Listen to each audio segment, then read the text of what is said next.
never a dull moment here at the Indianapolis Motor Speedway, especially on the road course weekend. You never know what's going to happen when we get to IMS. Today, obviously, dawned cool, wet. USF 2000 drivers, a full wet race, but the USF Pro 2000 drivers, the transition from wet to dry. Unbelievably exciting. Made it a strategy race. Also made it a race for the drivers to have to push forward. Two more races still to come. We're ready to rock and roll into the final races of this Tatis Grand Prix of Indianapolis. And we'll start things off by talking to the driver who came away with a big win today in USF Pro 2000, Jacob Douglas from PFH Racing. After a tough Arlington, huge for you to get back with a win. Yeah, massive. Big momentum shift for us. Obviously a tricky weekend in Arlington, getting caught up in two incidents. So to come away here with a win in race one and a good starting position for race two is, big eyes forward moment. I'm sure you and the whole team was watching USF 2000 out there on the wet track. We wondered if it would transition during that race. It did not. You guys were full wet at the start. What were the conversations like here with the PAPS crew thinking about strategy for that race? Yeah, well, obviously we had to roll out on the wet tyres, so that kind of put everyone in the same boat. And then as soon as the caution came out on the first lap, they called me in straight away, which was an amazing call by them, which obviously ultimately in the long run won us the race. So a big thanks to them for that. And then, it was pretty sketchy on the slick tyres to start with. Like, we were lucky it was under caution, so we kind of got to catch up a little bit and build some temp, and then kind of just hang on for a while, and then the slicks came in, and we were away. Blue skies and sun here right now, here trackside, temperatures rising up. You've been quick in the dry here as well. What are your thoughts? You've won here before in the dry, as we know that in USF Pro 2000. What are you thinking for the race here now? Yeah, just kind of taking it race by race, not letting the last race affect me. And then we start out a third, so just eyes forward, trying to go get another win and leave IMS on a high.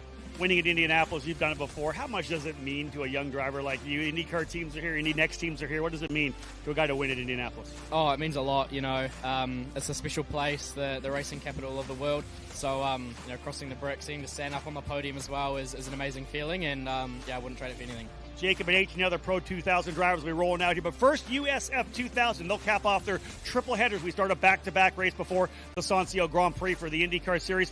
Some news coming throughout the paddock. One of the big parts was a brand new team name, a new partner at Sarah Fisher Hartman Racing Development, PFH Racing. We had a chance to stop by and talk to Andy O'Gara about the new development.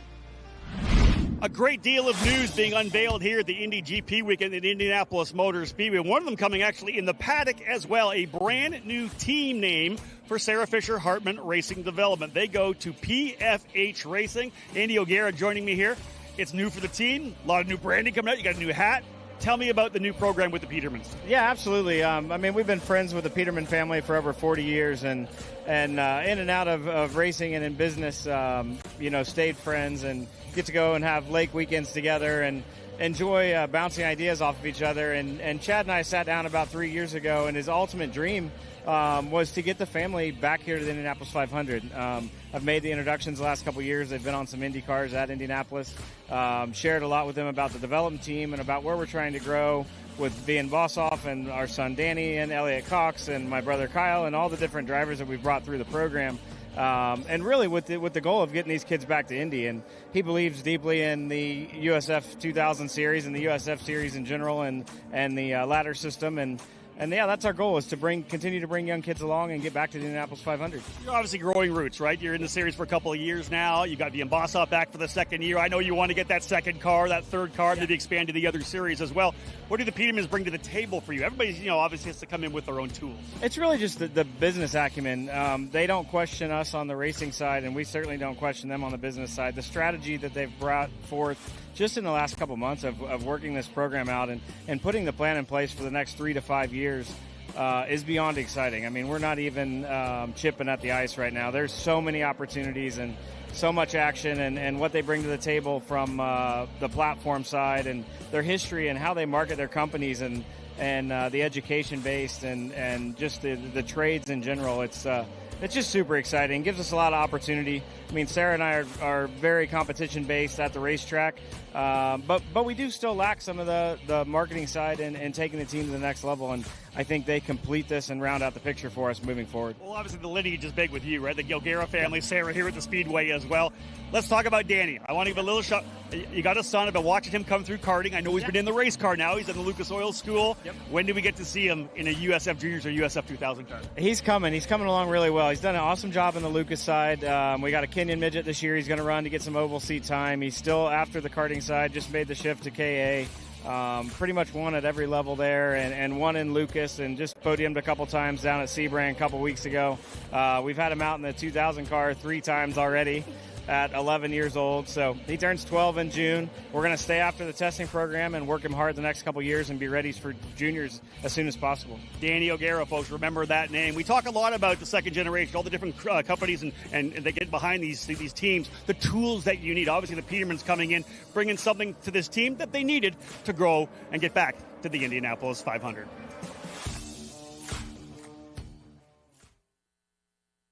You can feel confident Continental is the smart choice in tires. Can they handle extremes? Yep. Tested from the Texas desert to near the Arctic Circle. Really? Really. Anything for the guy who finds that one pothole? Yeah. Road hazard coverage has your back. For real? Absolutely. Were they made by like a bajillion engineers? Well, closer to 100. Continental. Welcome to the smart choice in tires. We test every vehicle for driving safety, performance, and efficiency. But we also believe a vehicle should be fun. So we set out to test the all-new Prelude for joy, excitement, and exhilaration. And it's clear, it's not just the way our vehicles move, but the way they make you feel that makes them a Honda. The Prelude Hybrid, engineered for fun. Already scored victories here this weekend in USF 2000, all part of a triple header here at the Indianapolis Motor Speedway, the TADS Grand Prix of Indianapolis. Victories by Canadian Anthony Martella and Colombia's Sebastian Garzon, who will come away with the win here in race number 3. Much different conditions than we saw earlier today. Wet track when we arrived here very early this morning for an 8 o'clock green flag. And again, Garzon able to step up impressively in very tough conditions to come away with the win. Excited to be here at this 2.439 mile 14 turn road course. Let's have a look at the grid as 20 drivers get set to roll off for their final race of this weekend's event. Starting at the tail of the field, a driver full-time in USF Juniors. His jump up into USF 2000, a one-off here this weekend for Elias Vignola from Mexico City, Mexico in the D-Force Racing number 10 here, gaining experience for 2027, enjoying his time here at the Indianapolis Motor Speedway. We'll go to number 78, Jack Morhart. He was able to make some moves forward here. Again, a rookie driver in the program for VRD Racing. He'll start inside of that row, 19th in the wet weather run. He got himself up a couple of spots. Dry weather racing for both Morhart and Vignola starting from the final row of the field. Up now to row number 9. Cal Peter had a fantastic drive. The driver to Fishers, Indiana, got himself up into the top 10. He'll start 18th today in the Jay Howard driver development powered by ECR machine. Peter looking to wrap up what has been a good weekend so far. Eric Holm, his teammate at Jay Howard driver development, the Swedish shifter kart driver, making the move over here to USF 2000. The rookie in the number 8 will be alongside him, P17 on row number 9. Up to row number 8, we just talked to Andy O'Gara from the new PFH Racing, formerly Sarah Fisher Hartman Racing Development. Vian Bossoff from South Africa, their driver here. He's been able to get himself up into the top 10 as well. Ready to cap off a strong weekend here that'll keep him in the top 10 in points as well. Bossoff in the number 67, the traditional number for the O'Gara and Fisher program. Inside of that row, Kaylee Countryman, the young lady out of Phoenix, Arizona, another Jay Howard driver development driver. She is running the number 5, moving over to Jay Howard here with this particular weekend. Top 10 in the opening race of the weekend. We'll look to match that again when we go back green flag racing here for a 15-lapper. In just a couple of minutes. Moving now up into row number 7 on the outside, Gabriel Kahn has shown speed in the exclusive Autosport number 93, the driver from Albuquerque, New Mexico, taken out in race number 2 here today. Watch for him to get himself back up. He was top 10, 7th, I believe, in the race number 1 yesterday. He'll start alongside Thomas Nordquist from D-Force Racing. Top 10 pace for sure for the driver out of Omaha, Nebraska. The number 17 of Nordquist starting in the 13th position for D-Force Racing. Up down to row number 6 on the outside, one of the top drivers last year, multiple-time winner in the USF Juniors category. 2 podiums at St. Petersburg. That is João Vergara, the Brazilian from Florida for VRD in the number 3. Lower starting spot. He will attack big time coming out of the gate here. Vergara in the number 3 alongside fellow rookie Wesley Gundler, third place last year in the FRP Formula 1600 Championship Series, a single-car effort for NV Motorsports. Gundler in the 46 will start 11th, just outside the top 10. We'll go down to row number 5 on the outside. One of the many Australian drivers in the field, Eddie Beswick for PFH Racing in the number 23, scored a podium in St. Petersburg, right in the middle of the fight in the early races here today. Beswick going to start fifth row in the 10 position alongside his teammate Lucas Nanji. All PFH Racing on row number 5. Beswick starting in the 10th spot. Lucas Nanji, the young rookie Canadian, starting in the 9th spot in the number 24. Speed there for Nanji, no doubt about it. And again, all these drivers looking to take advantage of the long run down into turn number 1. Go to row number 4 right now. Another one of the Australian drivers, Liam Loiacono, second last year in the USF Juniors program for Jay Howard Driver Development, the JW Winkle sponsored machine. He is a very talented young driver. 5 wins in juniors last year. Looking for that first race win here. Got unceremoniously shoved off the racetrack in race number 2. Loiacono looking to bounce back here in that number 6. He'll start alongside Ayrton Khan, who has put together some great results over the first races of the 2026 season. Khan, he and his brother out of New Mexico for Exclusive Autosport. Khan in the number 94. Up now into row number 3 on the outside, second-year driver Ryan Janetta for VRD Racing out of Redondo Beach, California. 5 of the top 6 drivers returning sophomore pilots, only the pole sitter, a rookie in the front 3 rows. Janetta in the VRD Racing number 44, set to go from P6. Alongside him, a couple of podiums already. 3rd in the opening race, 2nd in race 2.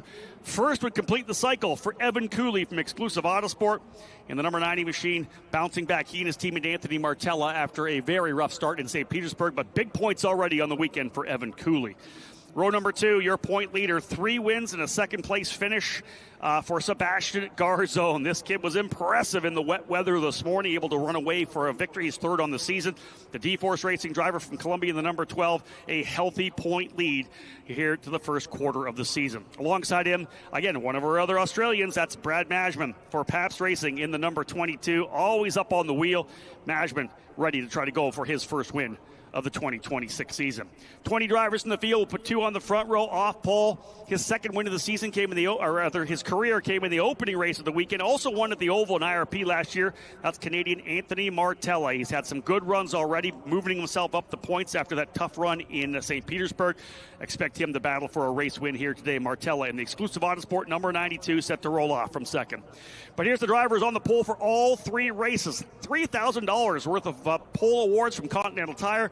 That is Oliver Weldon making his debut here this weekend in USF 2000. You have to be 15 years of age, a hard 15 to run in USF 2000. He turned 15 between St. Petersburg and now, and Oliver will fire up the engines for that machine for VRD Racing, starting for the pole once again. Looking forward to trying to get that opening race USF 2000 weekend victory. Weldon and Martella on row number 1.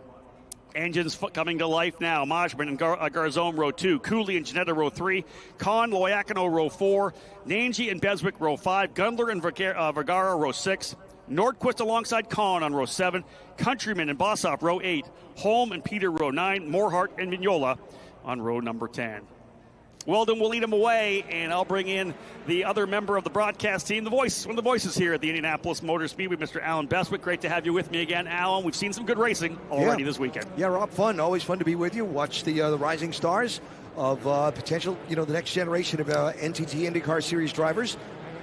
Excuse me. And they've had a full load of work. They've had their money's worth for their trip to Indianapolis this weekend, and still got another 15 laps or 40-minute race yet to go. Listen, it's a development series, right? So we like to throw whatever we can at them. Cold weather, we had practice and testing on Thursday. Yesterday they got qualifying in a single race in.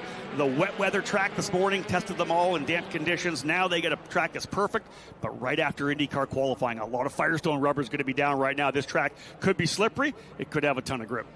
And again, lessons learned already in the first 2 races for these young drivers, now to be applied in the 3rd. Who applies in the best? And I can't think of anybody better for an example of that than Oliver Weldon, right? In race 1, he wound up last. Got swallowed up in the opening corner, back in traffic, contact made with his car by another. He wound up last on the field from the pole without getting very many laps in.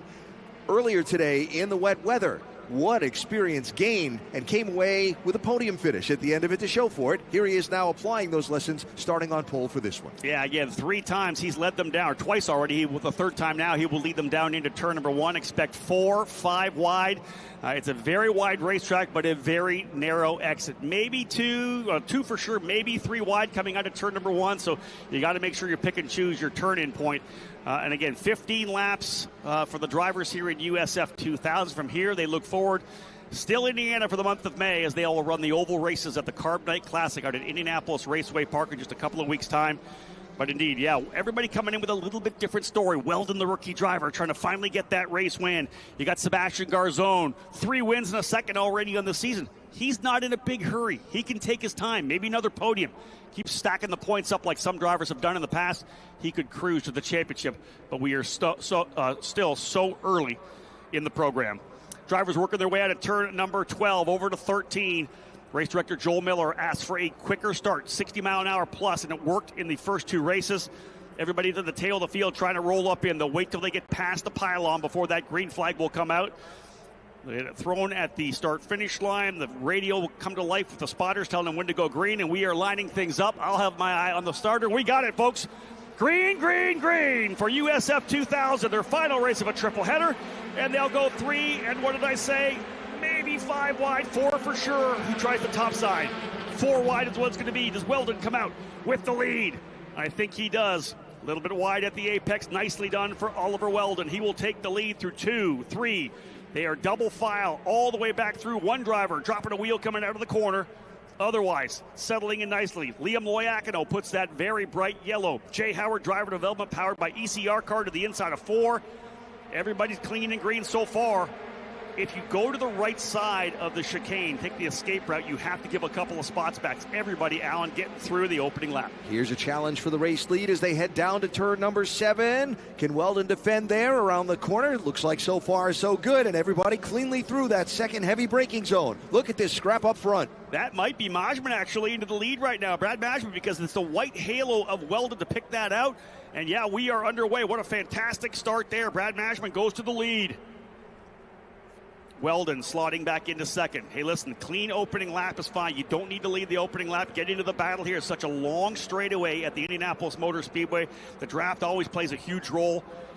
Trying to go side by side through turn number 12, not the easiest thing to do. Loiacono going to dive it up the inside there at Garzone, too, the blue and white car of Garzone. And Loiacono not quite able to make it work. Thought better of it, checked back up.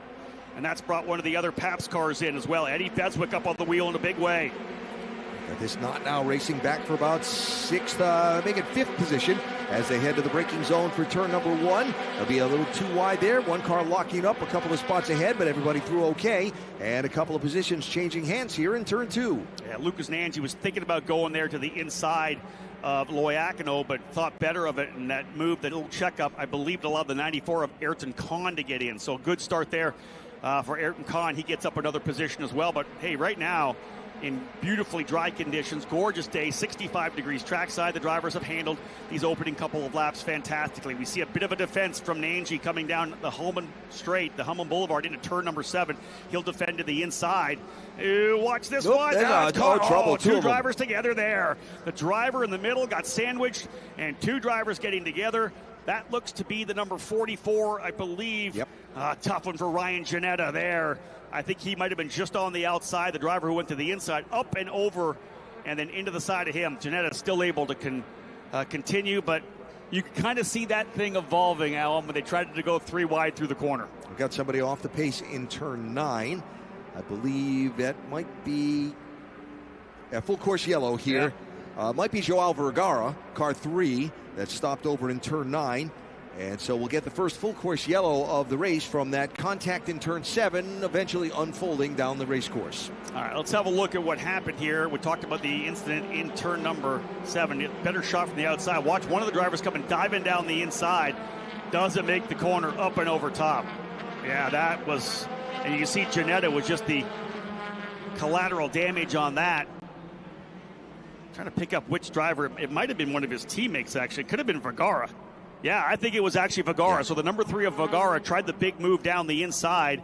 wasn't able to get it woed up or turned at the apex. Remember, when you're running the inside line, you have to brake earlier and harder to be able to make the corner. You've tightened up that corner. He just went straight through. It looked to me like probably right rear contact with the driver, then up and over and into Janetta. So that was essentially VRD on VRD crime. Another look at it here. 3 wide into the corner. And the sandwich and the hop. Trying to pick up which car was involved in the middle there. That might have been one of the PFH Racing machines. Yeah, I think that might have been Nanji. Tough one for Lucas Nanji. Yep.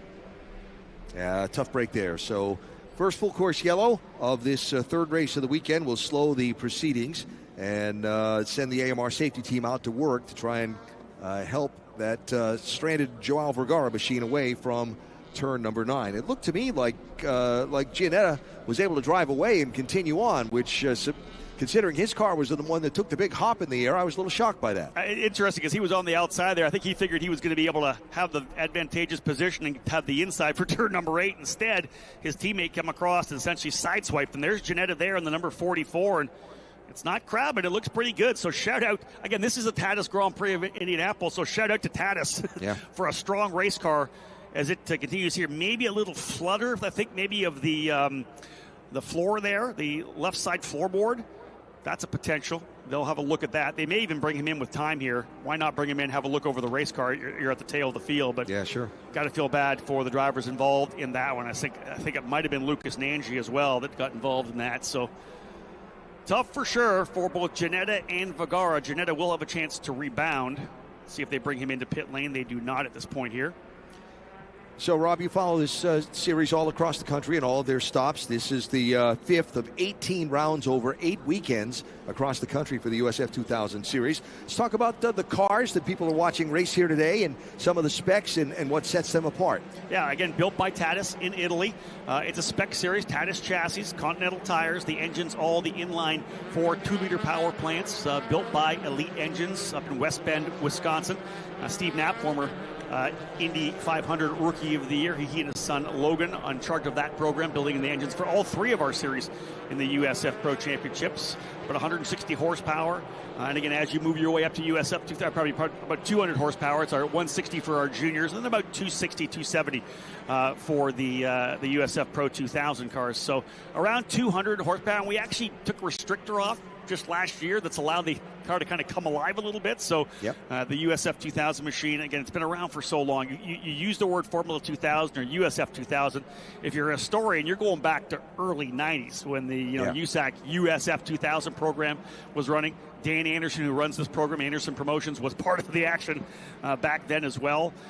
So this particular formula, the Formula Continental, whatever you want to call it, has been around the sport for many, many years. And these cars will race, as you mentioned, not just on road courses, but they'll run the oval over at Raceway Park coming up here 2 weeks from now, right? Thursday and Friday night of 500 week. Exactly that. Yeah, our concept is to give these drivers all the experience they would need when they're moving up to Indy Next or IndyCar, right? Because obviously one of the calling cards of IndyCar is natural terrain road courses, ovals, and street circuits. So we do exactly that for these drivers. USF 2000 at St. Petersburg and at Markham. The single oval event at IRP, part of the Carb Night Classic. Qualify on Thursday, race on Friday. And then the natural terrain circuits as well. We get to go to some fantastic ones like the one here at Indianapolis, Road America, Mid-Ohio. We're very lucky to go to some fantastic racetracks. The USF Pro 2000, let's add one more oval. And this year we'll go back. First time since 2013, we're going to go back to the Milwaukee Mile. That is going to be so much fun to watch these guys, because there's been some tests there, and the drivers have already said it's pretty wild on that track. Back to green flag racing, and as we know, attacks always come on the restarts. Oliver Weldon goes to the outside of Majman. He's going to pin him down there as they work their way through. Martella and Cooley right there as well. How about 4 wide? Look at this, Cooley all the way around the outside. Does he make it? No. He's going to drop into the grass. He'll drop a wheel. He'll lose 1, 2, 3, 4 spots. Likely able to stop the bleeding at Wesley Gundler. There is the number 92 of Anthony Martella trying to find a way through. You've got to be smart here, because you can see Weldon very aggressive trying to get his way through. Man, a man is right. Look at Garzone trying to get a good run through there. Saw them checking up Allen got a good run out. It's going to be the fight down to 7. Yeah, the crossover out of 4 for Oliver Weldon. Wow, took my breath for just a second. Here they are now, the braking zone, turn number 7. Who comes out the other side? It's still going to be Mashman holding on to the race lead. Good stuff. And 3 wide at the very tail of the field battling as well. I love it. These guys are all fighting it out here. So many rookies in our program here for this year. 16 different rookies. New this year, this weekend rather, obviously Oliver Weldon. But there's that exclusive Autosport car, the number 90 of Evan Cooley, trying to come back. He was thinking about going around the outside to try to get the lead in 1. Didn't quite work. Didn't go to the escape route, which is probably why he's able to get back on the racetrack. Lost a couple spots, but could most definitely fight his way back forward here. But the scrap up front with Brad Mashman and Oliver Weldon is a good one right now. A bit of a 3-driver breakaway here now as well.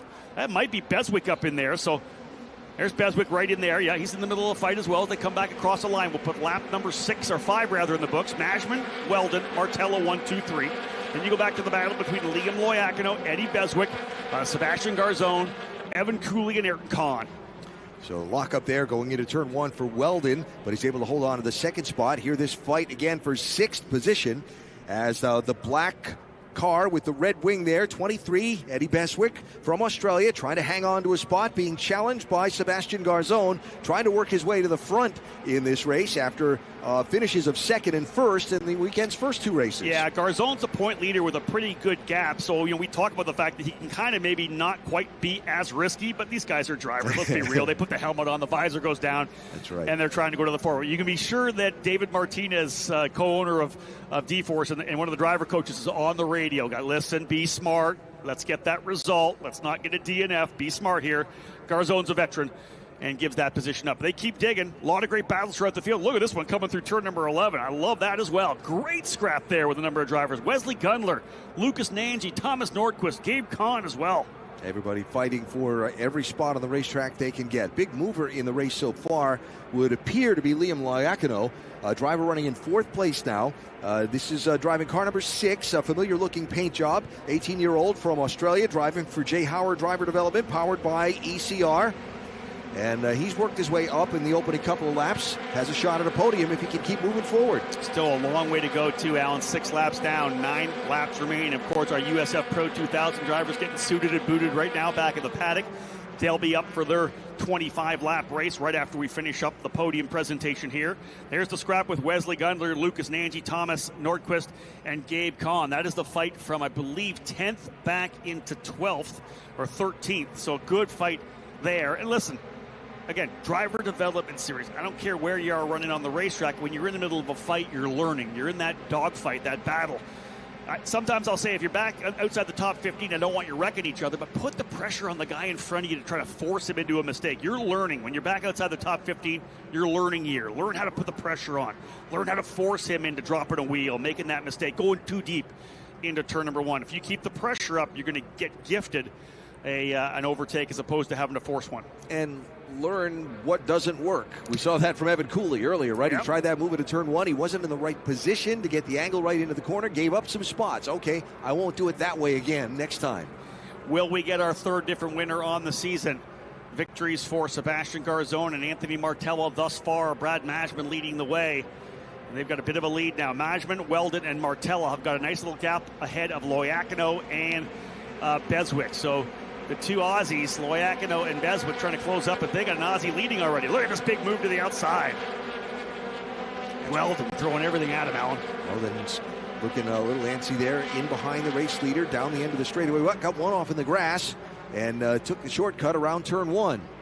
Race control will look at that. If you make a move like that and gain positions, they're going to ask you to give that back. If you don't make the corner, can't make the corner, normally you're instructed to go take the escape route, which you'll probably lose about 5 or 6 spots if you do that. This driver, of course, not able to make it right across the grass and came back on. Not quite sure. That might have been Beswick, actually, guys. I think he's right there in front of Loiacono now. We'll see how they come back through. Look at everybody right in the middle of the fight there. I'm loving this battle here between Cooley and Kahn and Gundler. And being Bossoff as well. It's really tightened everything up from 4th on back as there's not of cars here. Coming around the corner and watching that race up front as well, as Oliver Weldon appeared to have a good run at Brad Mashman last time by down to turn 1. And Alan, it's what I said, right? Just keep putting the pressure on. If you're Weldon, just keep putting the pressure. You try to get him to lock the tire up a little bit. Try to get him to overcook. Maybe not get the turn into 7. Absolutely correct. So you can get that better run. Or again, that maybe a big run coming out of turn number 10. Keying back on the Loiacono Beswick battle with Evan Cooley in there now as well. Evan Cooley's got himself back up. Trying to recover here for another podium. And everybody darting around trying to find their spot in the braking zone. The crossover there through turn 1. That was Garzone looking to see if he can get around the driver in front of him. So far, not happening. Oh, that was Beswick who made the big move to the inside. Look at Cooley trying to run the outside of Beswick. Does he have enough of a run? No. Has to cede that position because, of course, you got to get the single file coming back through the chicane. I guarantee you Cooley was just waiting for the two Aussies to take each other out. They were wheel to wheel coming out of 1 over to 2. Loiacono and Beswick. Check it out, 3 wide here to the braking zone, turn 7. Last time that happened, it didn't work out so well. Looks like everybody cleanly through this time. Sometimes somebody's got to give it up, and Beswick checked up under that one, knew that it could have got ugly there. And here comes Kahn through as well. So I think Kahn getting by Beswick. Great run here for Ayrton Kahn. But look who's coming up into the fight. That's Vian Bossoff as well for the new PFH Racing team. A newly renamed team, Sarah Fisher Hartman Racing Development. They've had Elliot Cox in the car, second year with Vian Bossoff. Andy O'Gara running that program. Of course, the O'Gara family, very well known. Midget, sprint cars, you name it. Andy's trying to build this program here. Great to have them with us. And excited to see how they're going to be able to grow. Chad and Emily Peterman coming on that program. So here's the best race for a spot at the moment. Headed down the straightaway across into turn number 1. And that even settles out single file as they run in the draft. So we'll go back up front for just a minute to Majman, Weldon, and Martella. Martella slowing. Martella slowing on the racetrack. He's pulled off to the right side of the track. Martella, an issue. Not sure what happened to Martella, but coming out of the corner, he slowed right up out of turn number 1, slowed over to 2, and that car is stricken. Oh, he's already got 2 DNFs on the season, coming off a victory in race number 1 and some kind of a mechanical issue for Anthony Martella here in race number 3. So the question is he going to be able to get the car to a safe spot and allow us to stay under the green flag? So keep an eye on that and monitoring race control to see what happens there.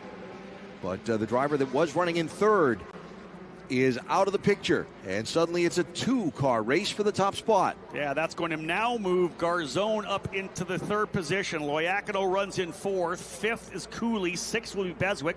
7th will be Kahn. 8th, 9th, and 10th, Bossoff, Gundler, and Nanji. So a horrible situation there again for Anthony Martella. And Alan, there you have it. It's the thrill of victory, the agony of defeat. You're at the very top in race 1, the adulation, the excitement of getting the race win. Nothing worse than being behind the wheel of a race car going back on power and having nothing there. So some kind of a mechanical issue for Anthony Martella. So he was able to get that car to a safe spot on the race course, and we'll be able to stay under the green flag. So there's the race for the lead and the gap back to the 4-wide race for 3rd. Oh my goodness, look at this right now. Oh, couple of contact there. I was worried about wheel to wheel. Garzone made the move to the inside, holding off Loiacono. Look who else is up on the fight here right now. That's Eddie Beswick in the number 23 Pabst machine. Outside of 4 is a tough place to try to make a move. This is a tremendous fight here right now.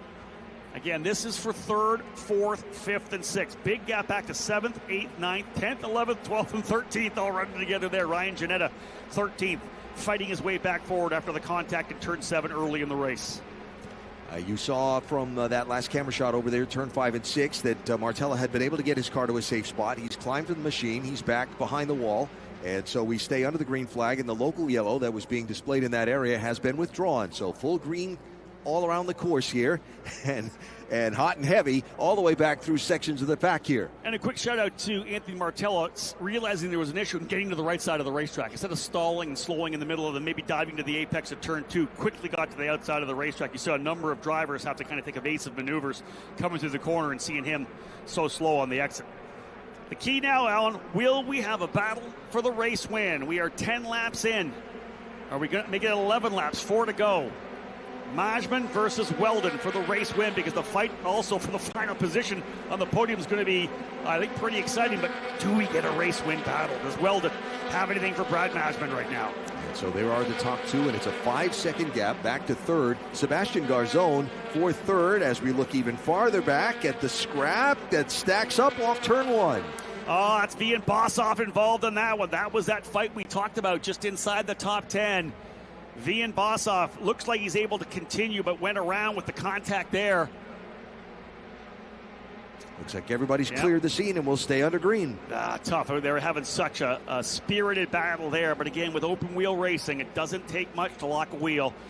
You're in a tin top, you can bounce off each other. You've got to give each other room here in these open wheel race cars. It's one of the things a lot of the rookie drivers have to remember, that you just can't be battling wheel to wheel. Lock a wheel and you're going around, or you may be going over. So a big shake up there for the drivers a bit further back. That was essentially, I think we talked about 7th, 8th, 9th on back, Alan. And kind of spread that group out as well. It took away some of that big pack of cars that were all jostling for that same spot. So the top two exiting turn 14 onto the main straightaway and headed for the yard of bricks. 12 laps complete, 3 laps to go in the race. It's Brad Matchman and Oliver Weldon separating themselves from third place Sebastian Garzone by 5.5 seconds. But that fight for third, still a pretty good one too.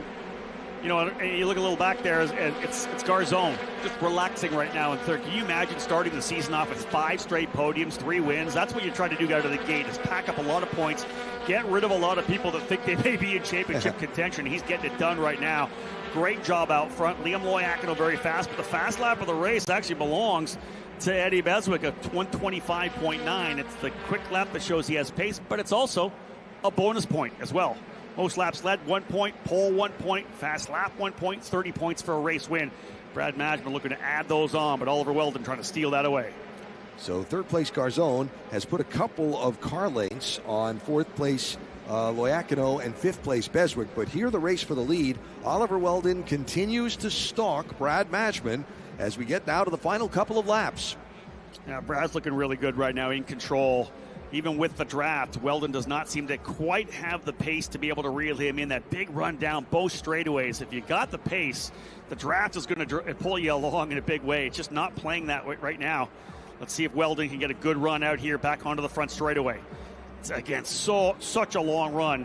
You are not allowed to use the dragon, the serpentine snake coming down the straightaway. You have to hold your line. You are allowed to move as long as it's not in reaction to the driver there. You can move to the inside and even come back to the racing line, but you cannot move in reaction to it. Little brake lock up there on the right front, 2 laps to go. That is going to bring Weldon back into it here. So the white flag will wave next time the field comes to the yard of bricks as Weldon continues to stalk Matchman now. Around turn 3, now turn 4, and then the quick left-right, turn 5 and 6, and off on to Holman Boulevard for the run down to turn 7.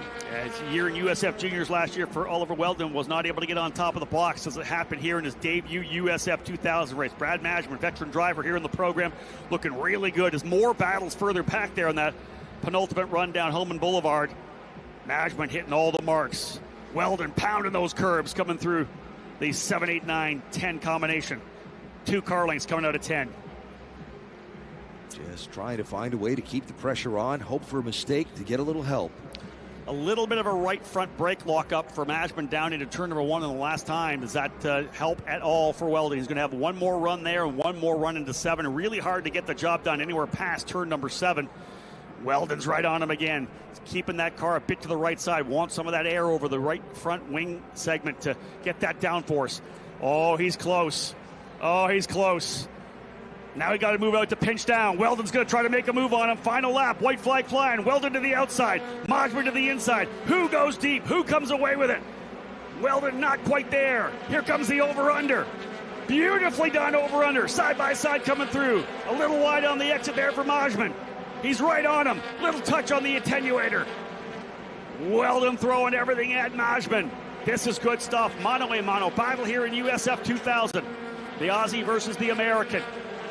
Weldon's going to have another shot here in a long straightaway. Does he send it to the inside? Big stuff for Oliver Weldon. Can he get the job done here? What a fantastic final lap. Here comes the move to the inside. Not quite. May give up a little exit with that mid-corner run. Matchman, dropping the right sides into the grass. Every bit of the racetrack for Brad Matchman, and he's got a nice little advantage. Looks to me like the Pabst driver could come away with a win here. He looks good coming through 11. Weldon threw everything at him, but it's a 6-car length lead coming out and into the final complex of corners. It would be the third different winner on the season, joining Garzone and Martella. And here he comes. Weldon's going to maybe try one more. Now it's a 3 or 4 car length lead. Out of turn number 14 on Aussie, back on the top of the box once again. Here at the Indianapolis Motor Speedway, Brad Majman wins race number 3 for USF 2000, all part of the Titus Grand Prix of Indianapolis. Majman's victory coming across the line ahead of Oliver Weldon. Not by much. Majman with the win, Weldon second, Garzone third, Cooley fourth, Beswick fifth. Cooley able to get by. Another great run for Ayrton Kahn. Another top 10, stacking him up here now. So impressive. So your winner is a 17-year-old from Melbourne, Australia. He came into the weekend fourth in the championship, his second year in the series. And here he is, going to have a chance to celebrate a victory at Indianapolis Motor Speedway. Yeah, listen, he was fifth in race number 2. Where did he finish in race third number in 1? race. A little further down. A little further down. I thought I had him fifth and third in the 2 races. I got the start here. Yeah. No, I mean here this weekend. Oh, yeah. Yeah, he was strong at St. Petersburg. 15th, though, in race number 1. Yeah, 15 in race number 1. Listen, it's all about packing them all together, right? Stacking them up, and he'll be thrilled with this one here. Alan, you've called a lot of races in your career. You know that when a young driver gets that first win, sometimes it opens the floodgates. This will take a lot of pressure off Brad Majman looking at the remainder of the season. I think that's the key. Take the pressure off. Yeah. Hey, we took this step, we stepped up, and we can do this. And the confidence is everything. Yeah, we talk about confidence and momentum a lot for the young drivers. Here you think about them trying to get themselves into the IndyCar program. They know they need to win races, and when that doesn't come, they start getting frustrated. There are a number of drivers that have mental coaches to talk about what it takes to be able to perform at this level. So for Brad Majman, working with the whole crew over at PFH Racing, those teams know how to win. And here are your unofficial results as the top 3 drivers will pull to the yard of bricks. Brad Majman with his first win. Oliver Weldon coming home in second. Sebastian Garzone, another podium. 5 straight for the Colombian. This kid is off to a fire start for the 2026 season. Evan Cooley, 2 podiums and a 4th. Great points haul for Cooley to keep himself nicely into the top 10. Eddie Beswick ends up P5. Ayrton Kahn, another top 10. He's stacking them up here as well. Liam Loiacono probably deserved better than a P7. He was right up there. But another top 10 for Wesley Gundler as well. Good stuff for Gundler and NV Motorsports. Thomas Nordquist, I've kept beating on him all weekend in the paddock. I wanted to see a top 10. He delivers. P9 for Nordquist.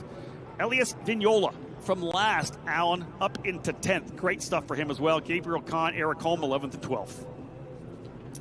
All right, so we'll talk to our winner just in a minute as the drivers come down, climb out of their cars, and get organized for their post-race celebration. But the action doesn't stop yet, because the next group of cars will be rolling right out for the next green flag of the weekend. Exactly that. And as Greg Rakestraw said here before he left the booth, it's essentially watching the entire ladder system, right? Essentially single A, double A, triple A, and Major League Baseball here with the USF 2000s, the Pro 2000s. Of course, then moving into Indy Next and IndyCar.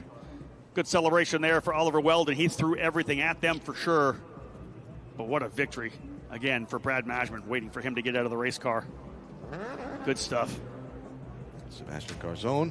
And here he is, our race winner. Fantastic job for Brad Majman. Big hug there from Augie Paps. The team, the crew is all there. You can just see the relief coming from Brad Majman. Let's head it down to DJ Clark for the interview with our race winner. Brad Majman out of the car. He gets a big one-up into the air. Brad, you had to fight for that one. Yeah, that was a great race. Got a bit unlucky yesterday, but that was amazing. I wouldn't want my first win to come any other way than that. So that was perfect. How special is it to get that first win here at the most talented grounds, Indianapolis Motor Speedway? Well, I'm hoping it's the first of many. I'm hoping I can eventually be on the other side of the wall kissing it. But no, it's really good. Well, we hope for that too, Brad. We wish you luck in the future, and we'll see you on that podium. Thanks. Alan, great stuff. And again, there's the statement right there. Every one of these young drivers, they're here for a reason, right? There are racers around that want to try to get to IMSA. They want to try to get to Formula One. The drivers part of this program are thinking Indianapolis. They're thinking the NTT IndyCar Series. And as Brad said, they're thinking about being on the other side of that wall, kissing those bricks. Absolutely. And great to hear the perspective isn't lost on the young drivers as well. They know all about it, as does this young driver, Oliver Weldon. Each one of these competitors. There's Sebastian there as well, his brother down to congratulate his sibling on a fantastic drive to second. 3 pole positions did not convert into a race win, but those will come for young Oliver Weldon, no doubt about that. Put a lot of pressure on Brad Mashman over the final couple of laps, just a little short on trying to come away with the win. But after some ups and downs, podium, of course, in race number 2. He ends up with another podium here. Great stuff for Oliver Weldon. 120 green flag for the USF Pro 2000 drivers. They, of course, had their first race of the weekend this morning. They'll be back at it again. Looking forward to a great scrap there, as we've got ourselves an awesome championship battle lining up early on in USF Pro 2000 as well. Of course, doing what we can to get our drivers down from pit lane up onto the podium. We'll get a chance to chat with all 3 drivers one more time as the USF Pro drivers in their cars now. We'll bring them around to pit lane momentarily to get them underway. But again, the excitement for these young drivers, you can win races at anywhere on our circuit, Alan, but there's just something special about winning here in Indianapolis. It's no matter what you're driving, no matter whether your background, whether you're from the United States, you're from Indiana, or you're from anywhere around the world, you know what's special about this place, and it is magic just to walk in here and look. And I can't imagine being a teenager and getting to drive here in any kind of competition, let alone win here. Not only do we have 3 different drivers winning on the season, 3 different teams have won on the season as well. D-Force Racing, Exclusive Autosport, and now Pabst Racing finding themselves as race winners here this year, 2026 at USF 2000. Brad Mashman's working his way up here now. Alan, I'm going to head out to Victory Lane. We're moments away from handing out some hardware for the final USF 2000 race of the weekend. Rob, thank you. Look forward to the podium ceremony in just a minute, and then we'll jump right back into USF Pro 2000 and their final race of the weekend as we continue building towards today's Sancio Grand Prix for the NTT IndyCar Series here at the greatest race course in the world.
Podium we go, and Rob Howden.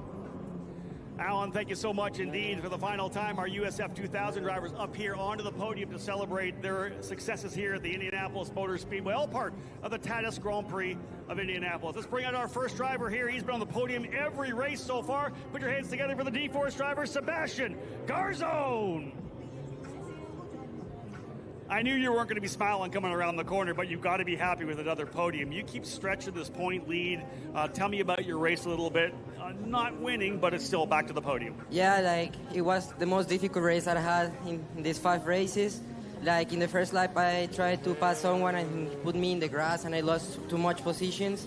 And then when I was trying to pass, everyone was blocking, but thanks, I passed to third, and I have my pace, trying to catch the both leaders, but they were so away, but super happy with the result and standing my championship points. Well done. Jump up to P3. Leonardo Novella is going to bring out our P3 trophy.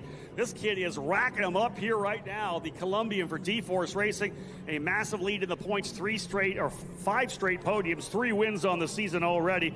Let's grab the driver coming home in second. What a fantastic fight. He tried for it on the final lap. Couldn't quite get it done. 2 podiums here. Second place today. Put your hands together for Oliver Weldon. Well, I'll tell you, better than the first couple of races, but you threw it at the last lap. I love the fact that you were going for it. Yeah, it was pretty fun. It was a fun race. I got a pretty good start, and then Brad was able to get by me on the outside, I think, and I was behind him the whole race. The dirty air is pretty bad here. I had a few chances at a couple moves, but they didn't work, so I'm super happy with the result. Pretty solid debut, couple of podiums. Yeah, definitely. Congratulations. Hop up on top. Let's bring out another trophy here. Gianfranco de Bellis, the president of Tatis Race Car, is going to help us out here. We'll get both Gianfranco and Leonardo out for the race winner. But again, a great job for Oliver Weldon. A couple of podium finishes, 3 poles in his debut. But man, great to see this young driver get that win. Always fun to get that monkey off your back. From PFH Racing, the winner today, Brad Mashman. Brad, hop down here. Let me have one quick one with you. I'm just going to ask you about the emotions. I'm probably settling in a little bit. You're a race winner in USF 2000. Yeah, finally. It's been the best part of 2 years since I've won, so it's really good. It's a great race. Then had Ollie on my tail the whole time, but I'm really happy. It was one of those ones you said and talked to DJ that you won that race. It wasn't one of those ones where you kind of walked away with it. You were in the middle of a battle all race long. Yeah, it was a long 15 laps. I got lucky. Was getting good runs off of 4 and then 8, 9, 10 the whole time. So that really helped me. But I was keeping on my toes. It was back and forth every lap. Soak this one in. Get up on top of the podium. He is your race winner today, Brad Mashman from PFH Racing. Let's bring both Gianfranco and Leonardo in here with the P1 trophy. Brad's won a lot of races in his young career. You go back to the Superkarts USA Super Nationals, a big karting victory there as well. But good to see him back on top of the podium here in USF 2000. Again, just a couple of steps away from the NTT IndyCar Series. Thank you, guys. We do appreciate it. And again, what a fantastic podium we have. Again, we talk about the international flavor of this series. You've got your winner from Australia, second place from the United States, third place from Colombia. So many different drivers as part of the international lineup in the USF Pro Championships presented by Continental Tires. We got another 19 drivers getting set to roll here in USF Pro 2000. They are waiting in the wings for their 25-lapper to cap off our events here this weekend at Indianapolis. Again, just a couple of weeks away from the Carbonite Classic Oval Race out at Indianapolis Raceway Park.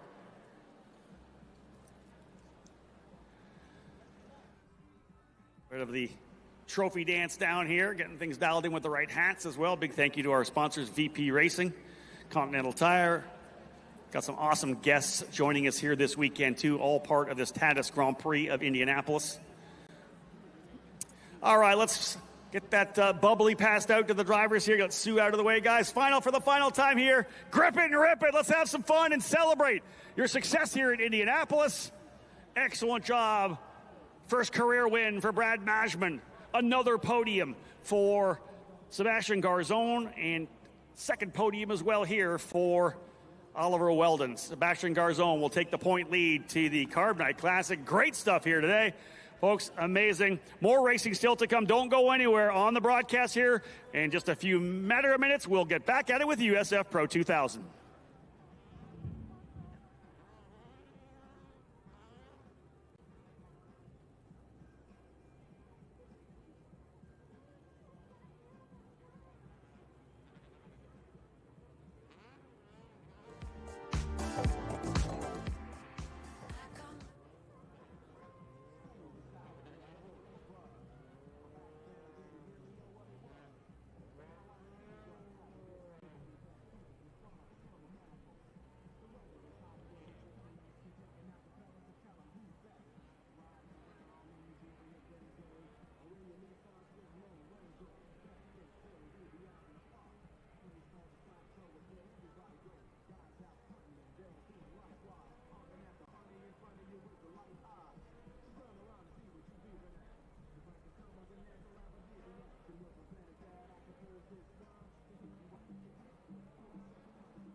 You can feel confident Continental is the smart choice in tires. Can they handle extremes? Yep. Tested from the Texas desert to near the Arctic Circle. Really? Really. Anything for the guy who finds that one pothole? Yeah, road hazard coverage has your back. For real? Absolutely. Were they made by like a bajillion engineers? Well, closer to 100. Continental. Welcome to the smart choice in tires. We test every vehicle for driving safety, performance, and efficiency. But we also believe a vehicle should be fun. So we set out to test the all-new Prelude for joy, excitement, and exhilaration. And it's clear, it's not just the way our vehicles move, but the way they make you feel that makes them a Honda. The Prelude Hybrid, engineered for fun.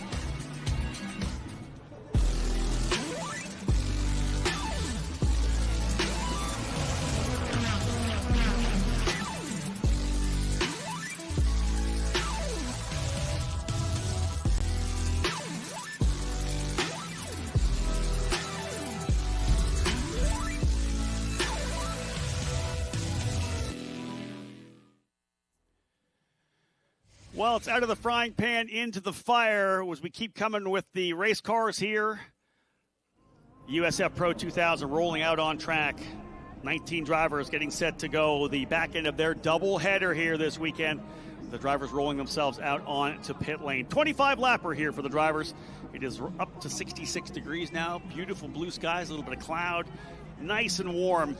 Very contrasting from the cold and wet that we had when we arrived here at about 6:30 this morning. So indeed, these drivers getting set to go. Let's have a look at the grid as we'll only have 19 drivers take the green here. Charles Finelli going to start in the 19th position, the number 83 for Fat Boy Racing. 62 years young. This guy keeps coming back because he loves running with the USF Pro Championships, loves the Indianapolis Motor Speedway. We will not see Jack William Miller. He has a scratch here, so let's move up to the next row, row number 9. JT Hoskins out of Sarasota, Florida, the rookie in the number 7. Ready to work his way forward in the J. Howard Driver Development, powered by ECR entry. The Tanis number 7 starting 18th.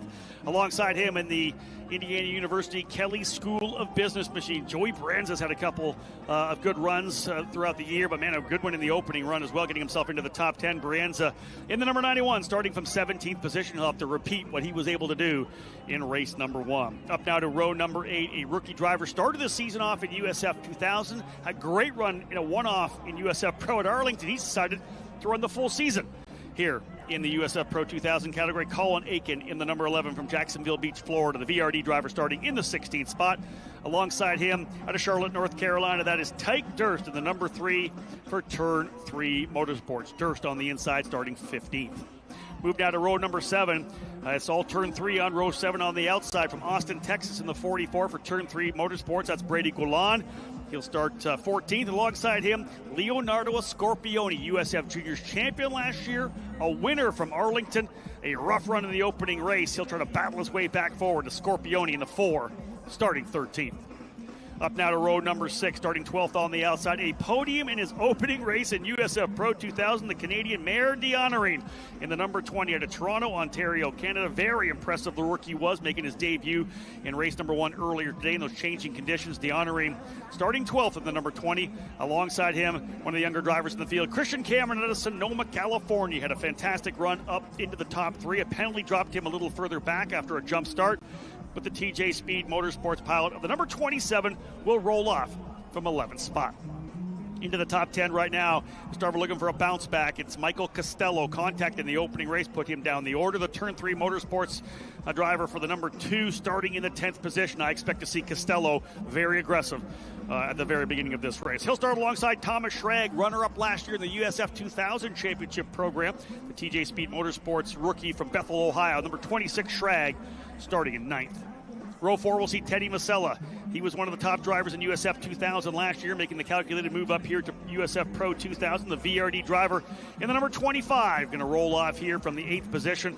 And alongside him, a solid run to the podium in race number 1 on the weekend. Matt Clark out of Milton, Ontario, Canada. Big run last year in his first full season in USF Pro 2000, finishing up top in the order in the top 3. Exclusive Autosport driver Matt Clark starting in that 7th position in the number 90. Moving now up into row number 3 on the outside. G3 Argyros, the rookie out of California in the number 18 for PFH Racing.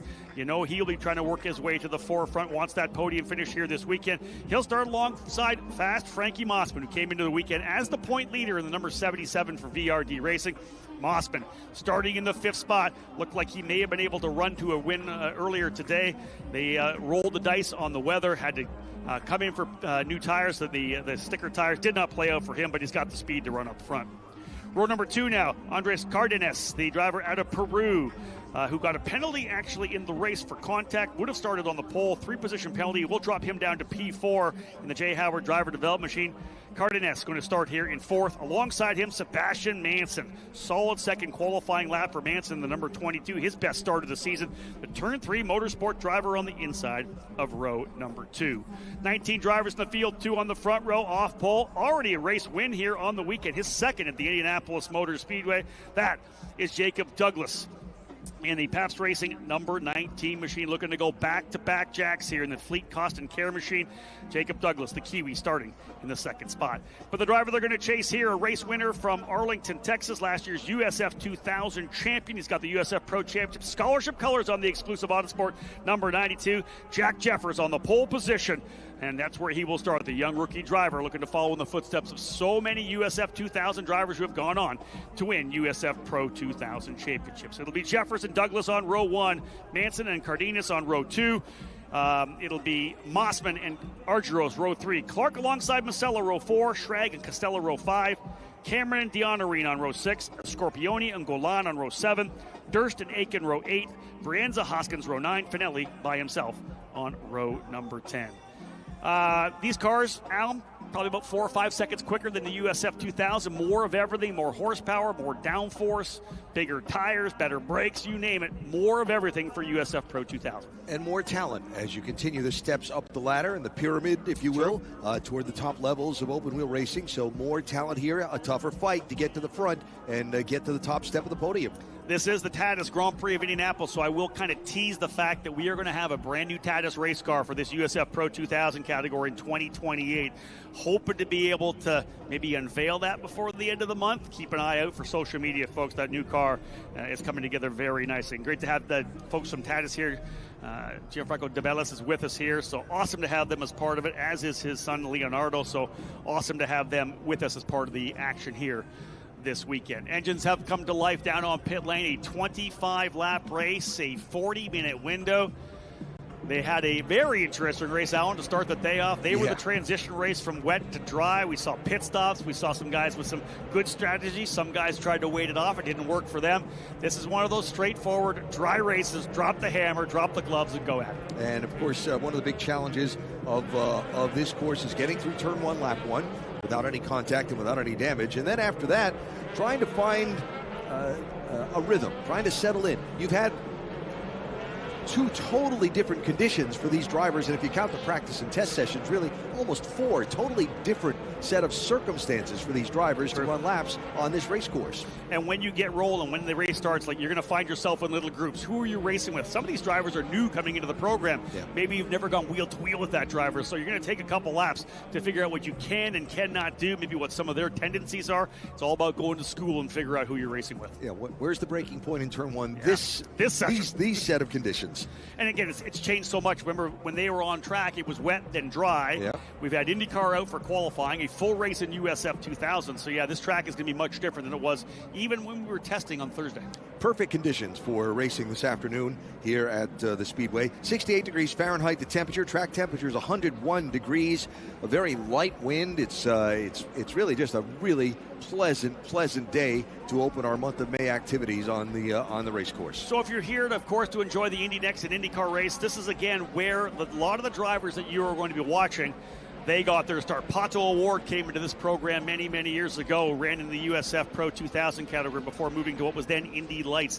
You think about Renus VK and Kyle Kirkwood, Stingray Robb, Christian Rasmussen, Louis Foster. If you're watching the Indy Next race, so many of the drivers came through there as well. Not only the most recent champions, Miles Rowe, Lockie Hughes, and Max Garcia, but you're talking Nikita Johnson, Max Taylor, Alessandro Detulli, all these guys that came up through USF Pro 2000. So, indeed, this is the future here. These drivers just 2 steps away from IndyCar, and we'll line them up 2 by 2. Jeffers alongside Douglas on the front row, Manson and Cardenas on row number 2.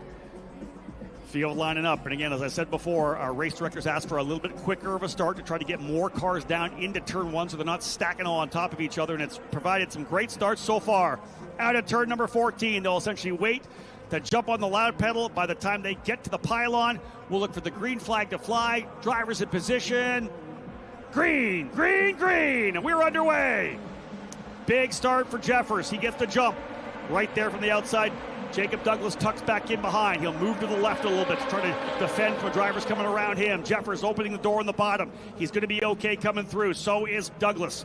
Good so far. 3 wide, a little bit further back. Contact in the back. 2 cars. Yeah, one of them is the number 3 of Tyke Durst. Contact coming into turn number 1. And got another one that had some pretty significant damage, right rear corner of the car, and I don't think is going to be able to drive away. Ooh, big run through there. Driver not able to make the corner. And that's major damage for J.T. Hoskins in that number 7. You can see the contact there. The right rear suspension absolutely destroyed. They'll keep racing them for a little bit here because we have an opportunity to do that. Let things kind of settle out a little bit. Jeffers is the leader. Mossman has gone to second.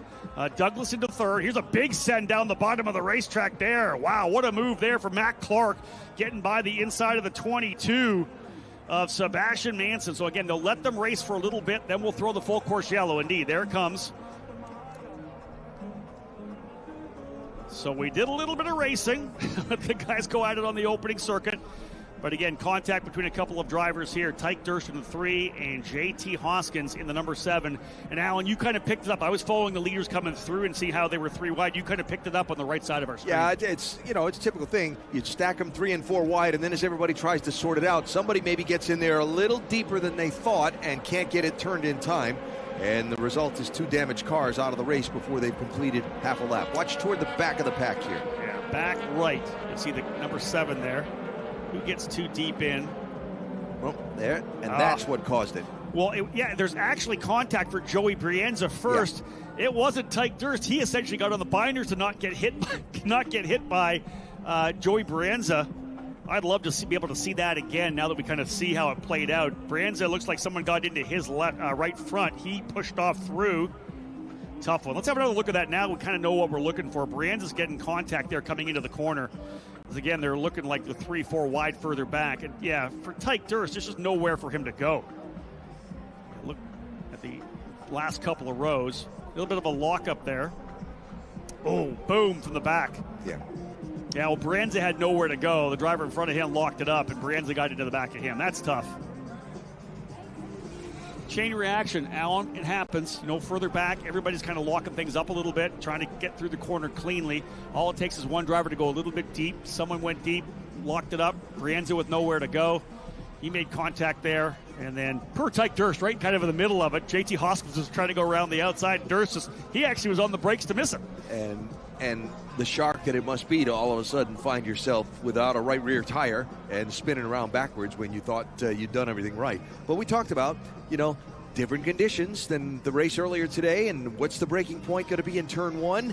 And when you're running in there 3 and 4 wide on the first lap of the race, sometimes somebody misses that point. And everybody's got a different storyline coming in, right? They're all, okay, what am I going to do here? I need to salvage my weekend. Yeah. And as we know, you can make up a lot of passes into turn number 1. You can make some moves, you can dive. If you get into the right spot on the racetrack, you can get 4 or 5, 6 positions on the opening circuit. But it's high risk at times as well, Alan. You can find yourself, like a couple of drivers did here, out of the race early. So hearing there may be an avoidable contact penalty being reviewed there for one of the drivers involved in that incident. But not surprising. Yeah, J.T. Hoskins' car being towed away from the accident scene. Tyke Durst's as well. And so quickly, 2 cars of our 19 starters are out of the race before completing a full lap. So Joey Brienza into pit lane and back out, I'm being told. But G3 Argyros, the big dropper on that one there, -10. He was, again, started up in the 6th spot all the way down into 16th, so not really sure where the contact was for Argyros but he is dropped to the essentially tail of the field right now. Was he the one that went off at turn 4? Remember, we saw rejoining at turn 6? That's a good possibility. Yeah, indeed. Good pick up there. We'll see whether or not that was the issue there. But bottom line is, there's the car of Joey Brienza, that brand new partnership that was announced earlier this week, the Indiana University Kelley School of Business.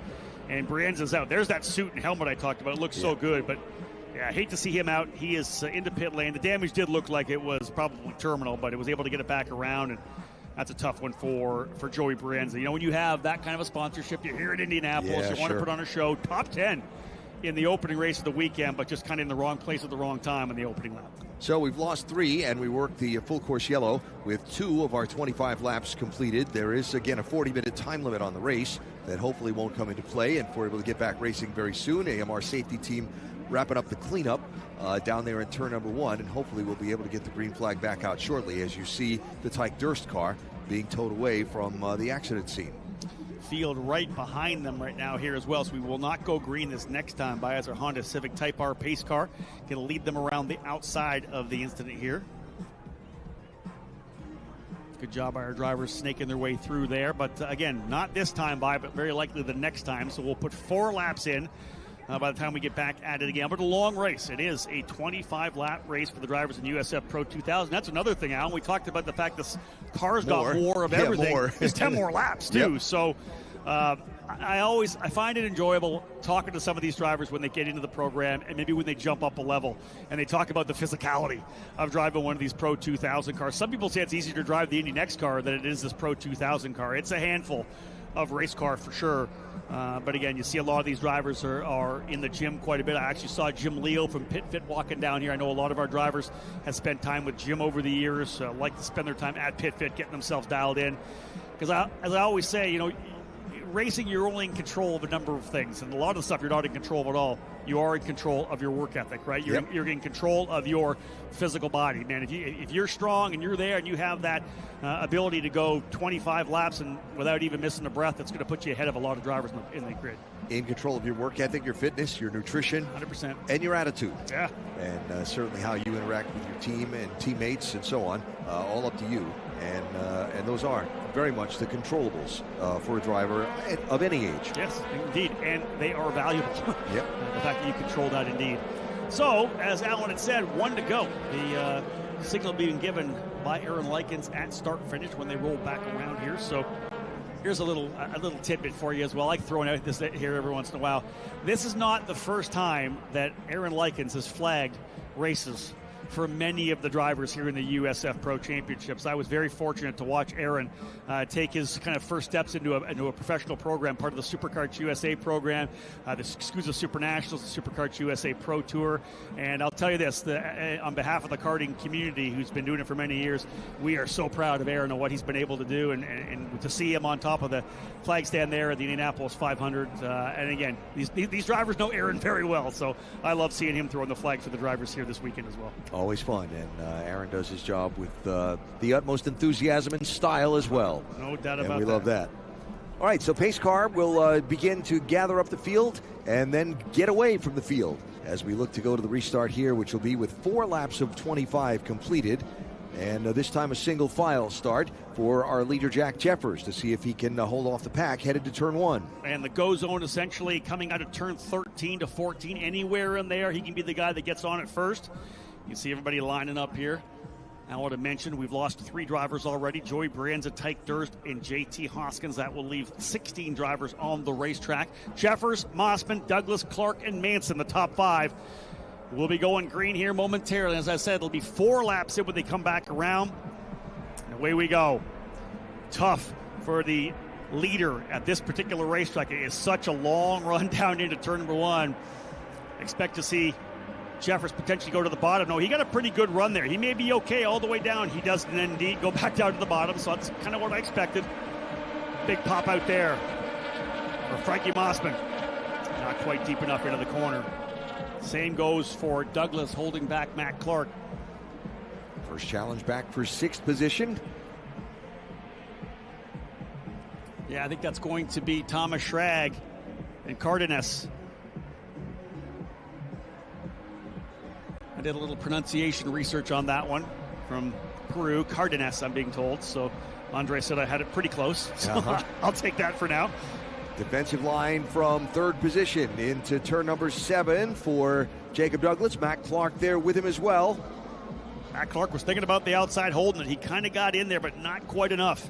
And we know, we've watched many races where a driver will try to hang on the outside and you'll get that, left rear to or right rear to left front contact, and bam, all of a sudden you're off the racetrack. He did not get a good run through that corner. He's going to get attacked right now by Sebastian Manson in the 22. Matt Clark there in P4. Definitely outside comes Manson. Ooh, that's a tough place to try to pass on the outside there as you're going to go side by side through the next corner. I think he's actually through. Manson is through. And I think potentially another driver getting in there as well. I think that Thomas Schrag might have got by. Yeah, Cardenas right there now in the 6th spot behind Clark. So Clark lost 2 positions there. Just did not get out of turn number 7 well. Paid for it over in turn 12, 13, and 14. He's going to try to hold Schrag down to the bottom and potentially outbreak him. Look at this, all the way down to the bottom of the track. Man, Cardenas thinking about going around again. Clark's going to stop the bleeding here. Here comes, I believe, a Scorpione up there on Cardenas as well. So yeah, Scorpione gets by. Leonardo Scorpione, last year's USF Junior champion. We expected him to battle for the USF 2000 title this year, but had a fantastic run at St. Petersburg, a couple of podiums. Then went and won in a one-off, what could have been a one-off race at USF Pro 2000 at Arlington. And with the success at Arlington, said, you know what, I'm just going to go straight to USF Pro 2000, see if I can't be an Indy next in 2027. Look at the defensive line down Holman Boulevard to turn 7 that Schrag took in that green car in 5th position. He's all the way drivers left, exiting turn 6 and all the way down the race course, trying to protect from anybody getting a run on him down that straightaway. Teddy Masello with a big move to the inside. Look at this, 3 wide coming through turn number 11, a bit further back as well. Everybody up on the wheel early in this 25-lap race, the back end of the doubleheader for USF Pro 2000. All of these drivers want to be up in that Indy Next program in 2027. Some will need a couple of years to be there, but there are drivers that are Indy Next ready in this field here. You're going to see them in 2027 and beyond. Jack Jeffers out front nicely, the exclusive Autosport driver looking to grab his 2nd race win of the year. He is leading away by 7/10 over Frankie Mossman. Look at the battle further back, the defensive run down to the bottom of the racetrack. 7th place on back here. I want to say that's Masella and Cardenas. Yes. They are, and they're side by side. Cardenas on the inside, Masella a handful of wheel on the outside. Look who else is coming in. Here comes a Scorpione. Oh, Costello, pardon me. That's Costello. Oh, coming out of that corner. Hold your breath. Michael Costello unceremoniously dumped in race number 1. I think it actually was he and Cardenas actually got together. And that was a penalty that got put on Cardenas to drop him from the pole back into 4th spot of the start.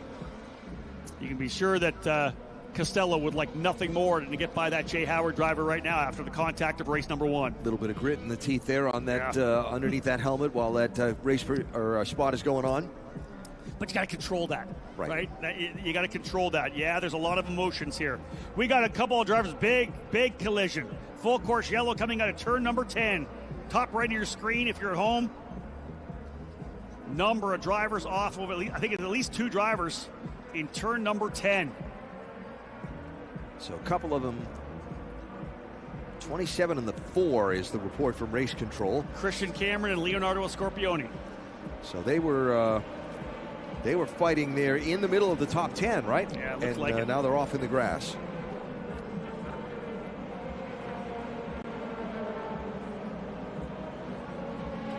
Hearing that Christian Cameron has continued away from the scene in the 27. Yeah, so potential issue for the car of Leonardo Scorpione, waiting for an update on the situation in that particular part of the racetrack where they got together. Potential for the driver to have gone over. We'll get more information on that when we can. Jeffers will take the lead. There is Christian Cameron working his way back in the 27. I don't see a lot of damage to the race car at this point. Jeffers, Mossman, Douglas, Manson, and Schrag top 5. Clark 6th, Masella 7th, Costello and Cardenas 8th and 9th. So I think it was probably 10th on back as G3 Argyros. So look at this. Yeah, that is a mess of a race car, and Leonardo Scorpione climbing out. Another testament to the safety of this Tatis race car, the halo that we brought into the program back in 2022. That is a mess of a car. And listen, it doesn't take much. I talked about it earlier when you're going wheel to wheel, side by side. You hook a wheel, not that hard to get up in the air. And you can see no damage really to the car of Christian Cameron. So just very likely some kind of a tap and bicycled and got up on the side. And once it went over, it started shredding parts. Now that's the idea of a race car like this. There are shear points in all the suspension. The idea is to have those shear points and those parts absorb a lot of the impact in a rollover like this. The tub, as long as it's intact, is what takes care of the driver. So awesome to see Leonardo Scorpioni climb from that race car, Alan. Very much so. And again, we've had a lot of rain here yesterday, and so you get off into that grass as well, and that's going to be softened up a little bit and not be helpful to the situation of the car that's sliding over there. So AMR safety team at work there, and again, the Scorpioni climbing from the machine. Okay, good to see, and we will continue to work to clean up and hopefully get us back under the green flag soon. But there you see what's left of that machine where it came to rest over there off of turn number 10. And how about the AMR IndyCar team in action? This is, again, folks, the absolute best in the business. And, being part of the IndyCar family, we are thrilled to be able to have these great folks work with us. We have a couple of them come to our standalone events as well for USF Juniors. They'll be part of our finale at Road America at the end of September as well. They just go to work so quickly. Number one, the safety of our drivers. They know our cars. They know the drivers. They know how to take care of them. But then when it comes just to the actual event itself, the race itself, they're able to get us back to green flag racing so quickly. And when you're talking about these young drivers, it's all about green flag lap time. The more racing we can do, the better.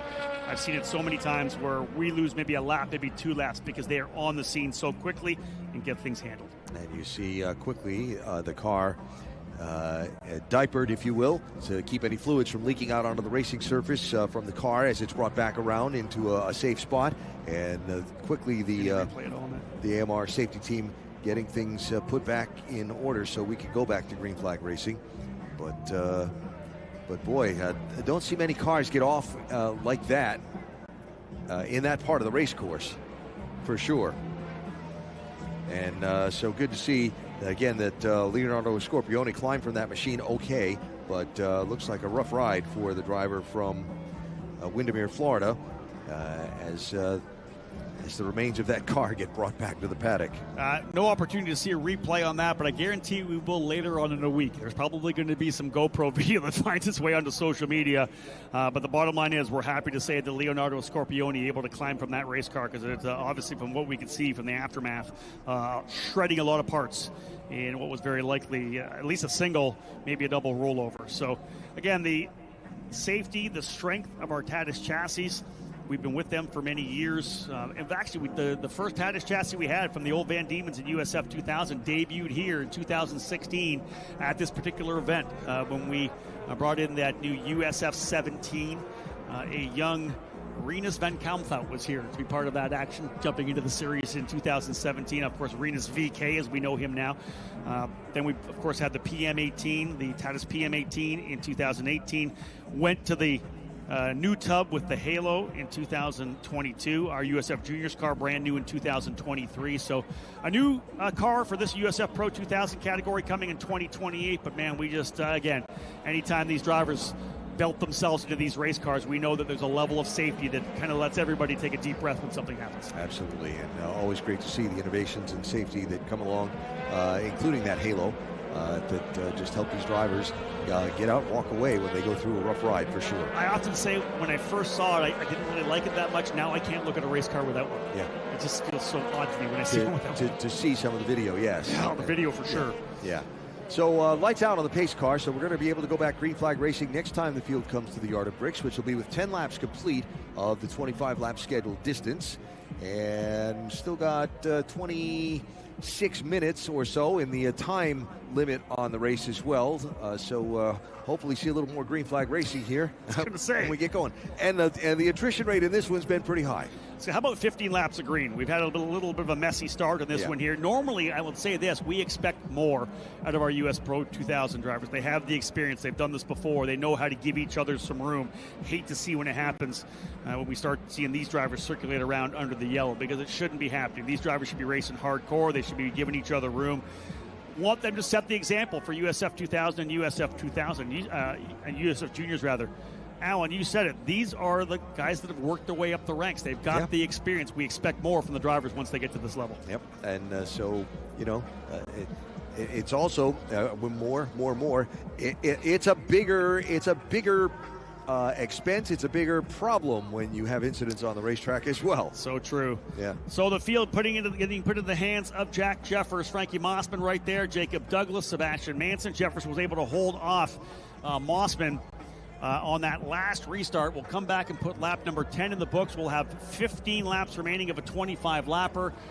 25 minutes remaining. It may come down to a timed race now, to be honest with you, with the lap times being about 1:21s here. So, we may come up against that time clock. So we'll see how that plays out as we're back underway with lap number 10. Green flag flying. Good start for Jeffers again. Very kind of a carbon copy to what we saw, expecting him to go around to the bottom of the racetrack. There he goes. Defend to the inside. Mossman pops out as expected. Crossover. Tries to sell him the dummy to the bottom. He's got it. What a beautiful overtake, but can he hold the corner? Jeffers going to try it around the outside. Oh, fantastic over-under for Frankie Mossman. Book it. Oh, got one in the grass. Being told the restart's under review as well. Indeed, one off the grass. Not quite sure. That may be Teddy Masella. And looks like there might be some damage there on that on the suspension on that car. We'll see if he is able to continue away as the challenge for the lead comes down Holman Boulevard to turn 7. Jeffers trying to go back at it like we saw before. They probably let him run here for a little bit. No, not seeing full course yellow here at start-finish at this point, so we are racing. Mossman to the lead. Jeffers runs in second. It's Douglas third. Up to fourth place now is Thomas Schrag. He's able to get by, so Schrag goes into fourth. Is Manson still in the 5th spot? I think he's lost the spot as well. Full course yellow for the car that is stopped in the grass off driver's right off turn 2 to turn 3. I believe it's the 18 that is sitting over there. It is G3 Argyros, yep. He'll climb out of the race car. We're going to have a look at that start too, and ideally maybe pick up what happened to G3 Argyros there.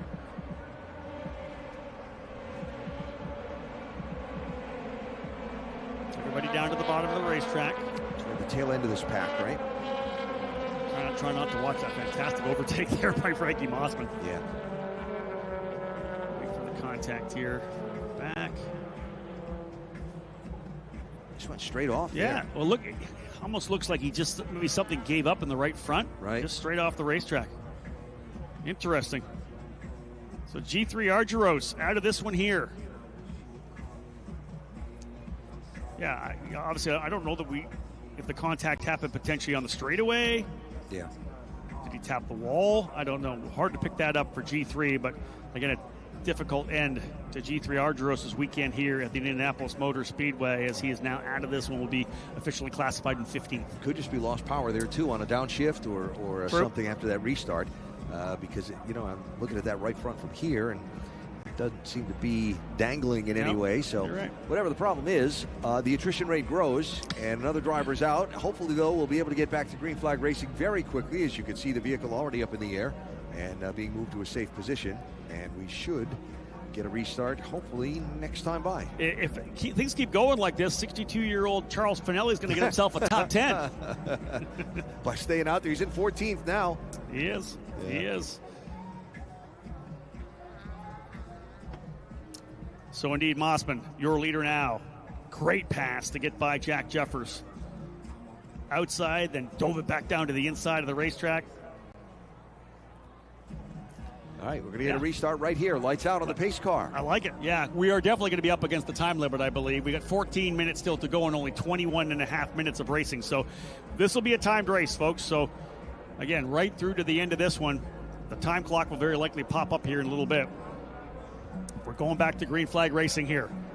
And this time it'll be Mossman. And like I said before, very, very tough to hold that spot. We're back at it. Leader almost a sitting duck here. Mossman to the bottom of the track. Here comes Jeffers. He's going to pitch. Look at the run that Jeffers gets. Very likely be able to get him down into the braking zone. Indeed he does. Down to the bottom. Mossman goes all the way to the left as Jeffers retakes the lead there. Schrag right in this fight here with Jacob Douglas. I think Schrag potentially gets himself into the third spot. Cardenas goes off on the outside of the turn 3 corner as well, turn 2 and 3. Able to bring himself back on. He'll lose a couple of positions there. Aggressive opening lap here on that restart, getting right back at it. Jeffers able to hold off Mossman. Down to the inside is Douglas. Here. 3 wide back for the 4th place, heading to turn 7. That's Teddy Masella in there. Very similar kind of colors on the cars of he and G3 Argyros.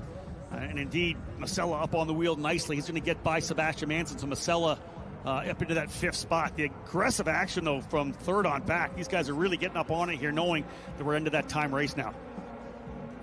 Hard braking zone, turn 12. Right-hander, then back left around 13. And right-hand 14 up onto the main straightaway and to the yard of bricks. We'll complete 13 of 25 scheduled laps, but the clock down to inside at 20 minutes to go. Jeffers will lead him down here again. Does he go to the bottom? No, he's going to stay in the racing line now. Then finally fades over as he realizes that Mossman closing up in the mirrors. Frankie trying the outside run again. Not quite enough. The over-under will come out of the corner, of course. Thomas Schrag up there looking to rebound after a penalty in race number 1. Trying to get himself back up onto the podium here. Thomas Schrag has done it before. Won here last year in USF 2000 with VRD Racing. Trying to get a victory here as well with TJ Speed in USF Pro. Watching some of this action back in the pack from 9th on down. All bunched in there close together. We've got Andres Cardenas in 9th, Brady Golan in 10th, Colin Aitken in 11th, Christian Cameron in 12th. Yeah, there's some good racing there. I think Cardenas able to get by Matt Clark on that one. So Cardenas now up into the 8th spot. Clark goes down to 9th. Golan still in the 10th position. Still a long way to go in this one. 18 and a half minutes remaining in a timed race now here, as the leaders trying to stretch away, hoping for this thing to go to the end to be able to get some results on the day. We know that Frankie Mossman super good early today. He led the way, but just they didn't come into the pit lane early, didn't kind of work out the strategy they had, but he was very impressive in the wet. Would love to be able to come back with a win here, at the very least a podium, but a win would be fantastic for Frankie. He and Jeffers trying to pull away here now. 3rd place. Musella trying to find a way to get a run around, and not able to do so there. A little squeeze off the corner. Costello and Douglas getting at it here. I couldn't pick the number up on Douglas there for a second to double check who that was. Oh, but he has to go off the outside. He's going to have to give that corner up. Not able to make the corner through the chicane. Would not be surprised. Oh, that's way to the right side of the racetrack for Cardenas. That's a no-no. You can actually go out there, but you can't force your way back. That was detailed in the driver's meeting, that if you go out on the other side, there's contact between he and Douglas. Cardenas over top. Matt Clark right there as well. Wow. How was that not damaged to Douglas and Cardenas as they have contact coming through turn number 9? The left-hander leading back over the right-hand turn number 10. They are up on the wheel in a big way right now. Aggressive racing. Cardenas making some contact there. There's a couple things race control is reviewing here. The shortcut there on the backstretch, and then the racing down the backstretch and off to the left of the backstretch on that last lap by. Indeed. Both Joel Miller and Bo Barfield in the race control for the USF Pro Championships here this weekend. Jack Jeffers continues to lead a half a second at the line. Frankie Mossman having a good run. We are not done at all with 3rd, 4th, and 5th, though, as look at this. What a great drive here for Teddy Masella. He's been able to get by Schrag, move the VRD driver now up into the 3rd spot. Masella runs in 3rd, Schrag 4th. Manson having his best run of the year in 5th position. Masella started back in 8th position, so has just survived some of the incidents in front of him on the racetrack and made smart moves on his way up through some of those difficult corners. There's side-by-side racing there. Everybody gets through turn 7 okay. 2nd and 3rd, hotly contested here. Check that. That's 4th and 5th. Yeah, that's Schrag and Manson now. Man, crazy stuff going on. Getting a little bit of information coming from the paddock to help us out a little bit. Anthony Martella getting the call on that. Stuck throttle. It kicked the car into limp mode, so that's something happens. Contact there, turn 12. 2 cars spinning off the corner. They'll be just off the right side of the screen. Full course yellow. And we'll go full course yellow. See the AMR safety team headed already out to the scene there in the corner. And let's have a look at what happened down there in turn number 12. Alan picked it up very quickly.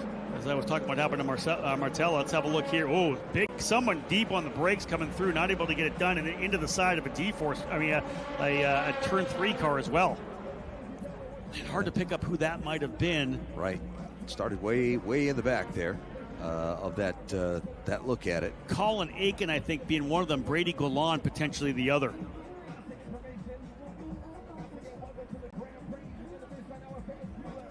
There is the 11 car of Colin Aiken. And you see the suspension damage to that machine, but the young driver climbing out.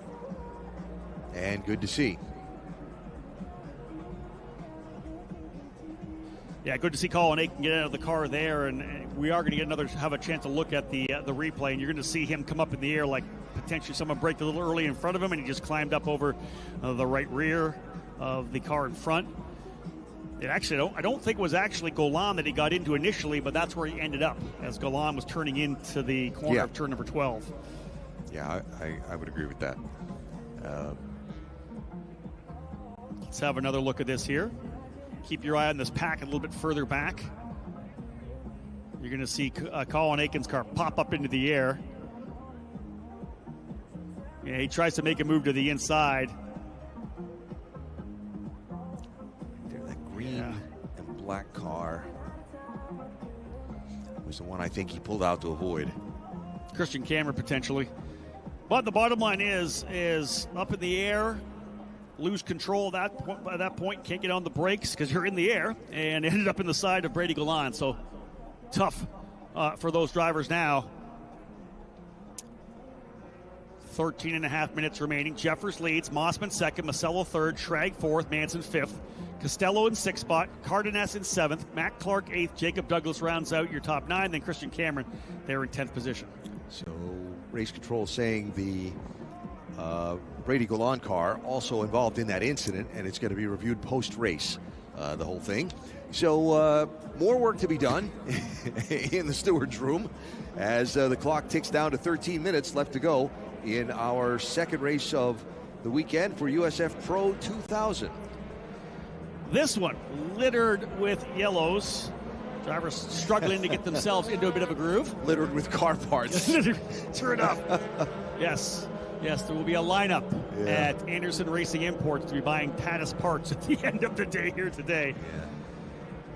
Hey, listen, you got the youthful enthusiasm. I say a lot of the times there's drivers that make maybe more high-risk moves. This seems to me like just a couple of miscues for a couple of the drivers here where, just a little too deep into the corner.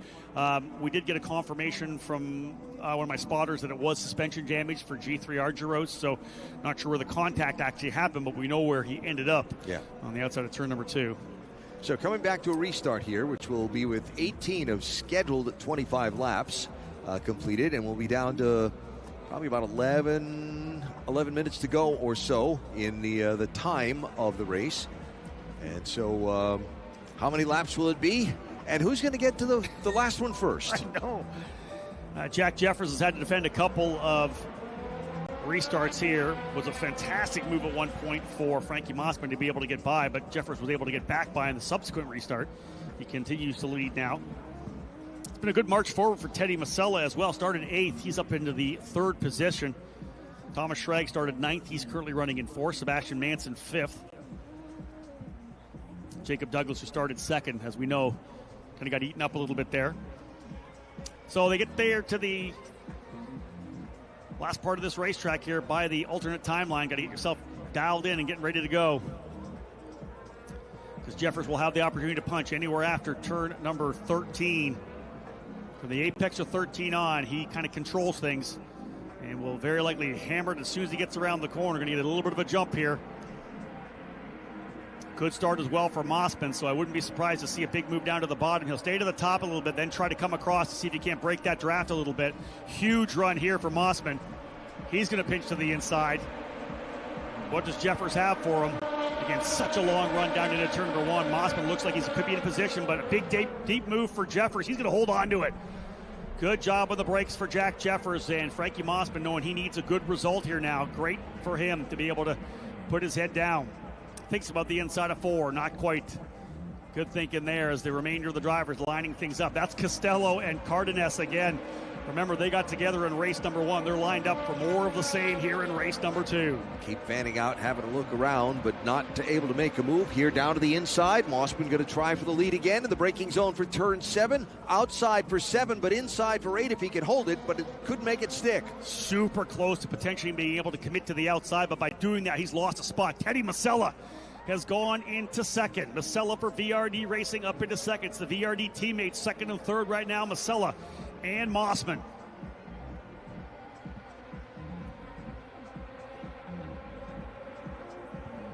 And a lock up at the back of the field for Charles Finelli, but he was able to get it righted again and keep going. And so we stay under the green flag. A little further back there, Matt Clark starting to put a bit of pressure there on Cardenas, trying to come through turn number 11 and 12. He's fallen off a little bit here now as he's got, I believe, Jacob Douglas and Christian Cameron right behind him. Masella's been the man on the move, started in the 8th position. Does he have a hot rod here? Can he find his way up and potentially reel in? He's going to be having a fight, I think, right now with Frankie Mossman, his teammate. Mossman looking to the bottom of the racetrack. He's going to go back through. Mossman, book it, back to P2.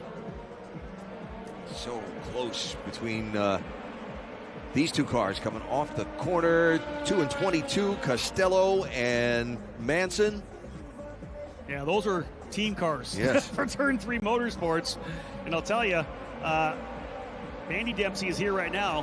Her husband, Peter Dempsey, is racing over in Europe this weekend here. So, again, great opportunity for Peter to do some sports car racing in Europe. The whole Turn 3 crew handling things here back at home.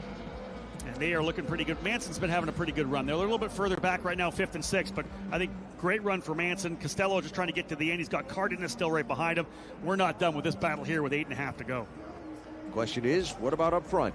Can Musella mount a charge again on Jeffers and find a way to get the lead away and hold it with the remaining laps that we'll have? 8.5 minutes and counting left to go as the field comes back around to the final couple of corners toward the main straightaway. Frankie Mossman back in the challenge position, P2. Masella goes back into 3rd. Schrag and Costello 4th and 5th with Manson there as well. Jeffers has the good run. We'll have to look at the lap times here again. Jeffers with the fast lap of the race right now at a 122.6, but a 122.9 last time by. Look at this big run around the outside. Mossman throwing everything at him. Tried to think about the over-under. It almost got that right front end fence potentially into the left rear of Jeffers. Both these drivers super clean. I'll say that about both Jeffers and Mossman. They want to win it on the racetrack and do it right. Mossman still does a lot of karting as well. I love the fact that he'll do a lot of the national karting events, coaching a couple of drivers as well. Young drivers that we may see here in the series in the next couple of years. Frankie, a great young kid out of Southern California, and he is a talent for sure, looking to come away with his first race win here, putting the pressure on Jeffers. Good stuff here. What will be the last 7.5 minutes of USF Pro 2000. So the fight for the lead coming off of the infield section of the course out onto the short straightaway before the braking zone for turn 12. Jack Jeffers out in front, Frankie Mossman 2nd, Teddy Musella is 3rd.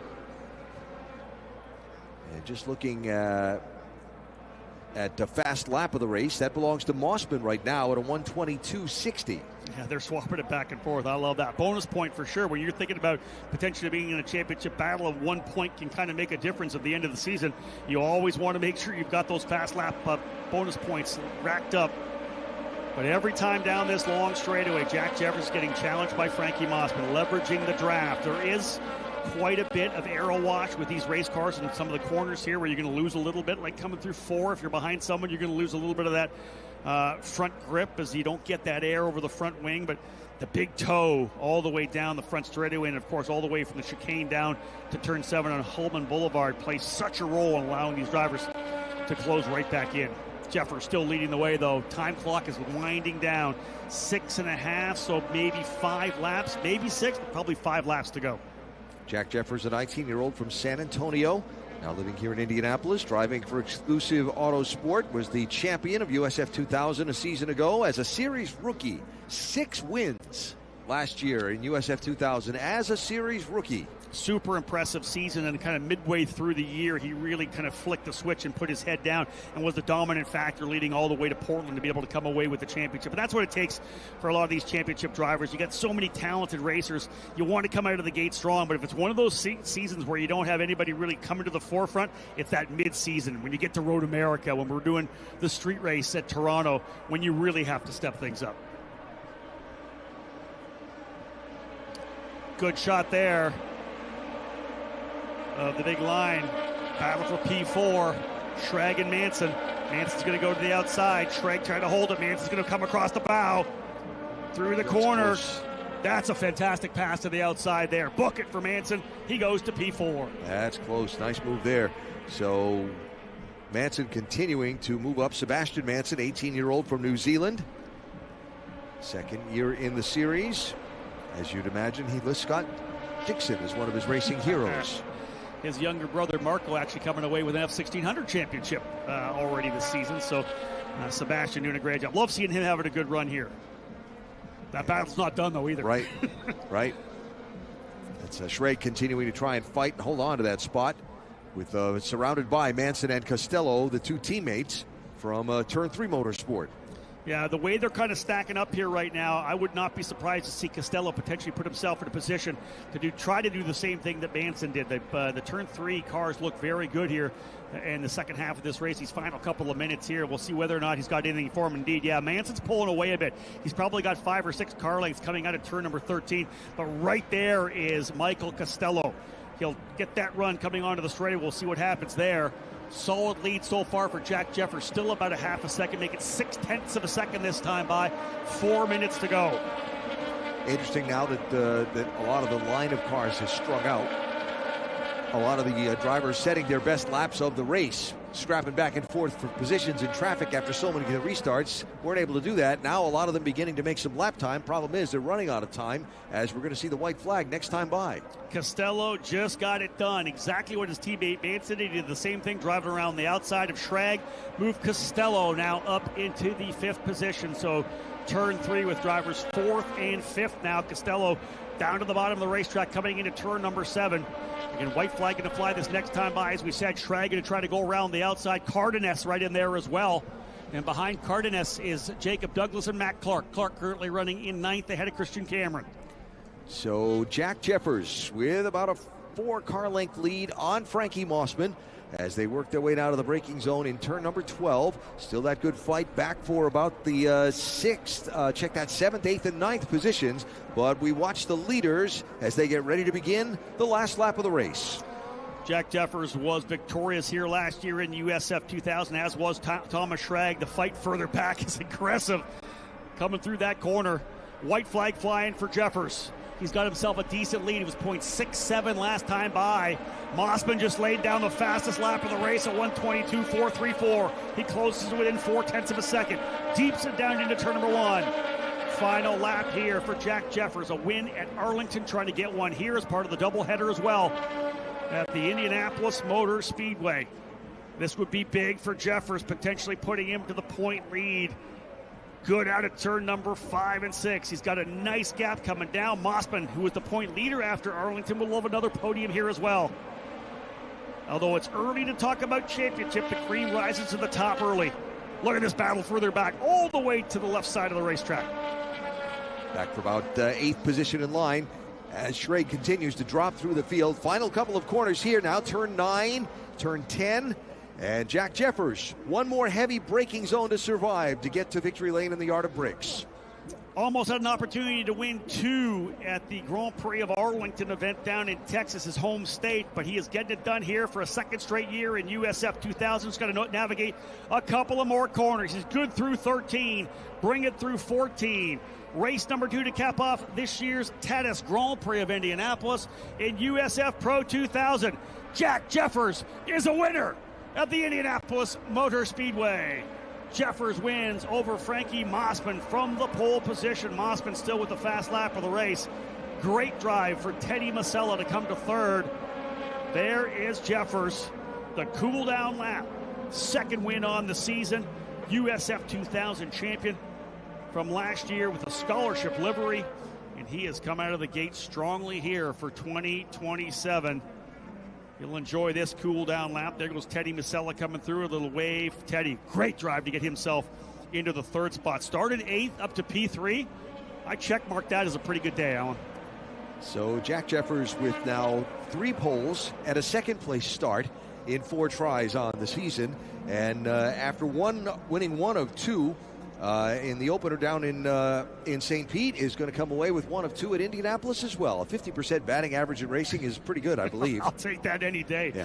No doubt. And again, to build that early season momentum. As a young driver coming out of USF 2000, you've won the championship.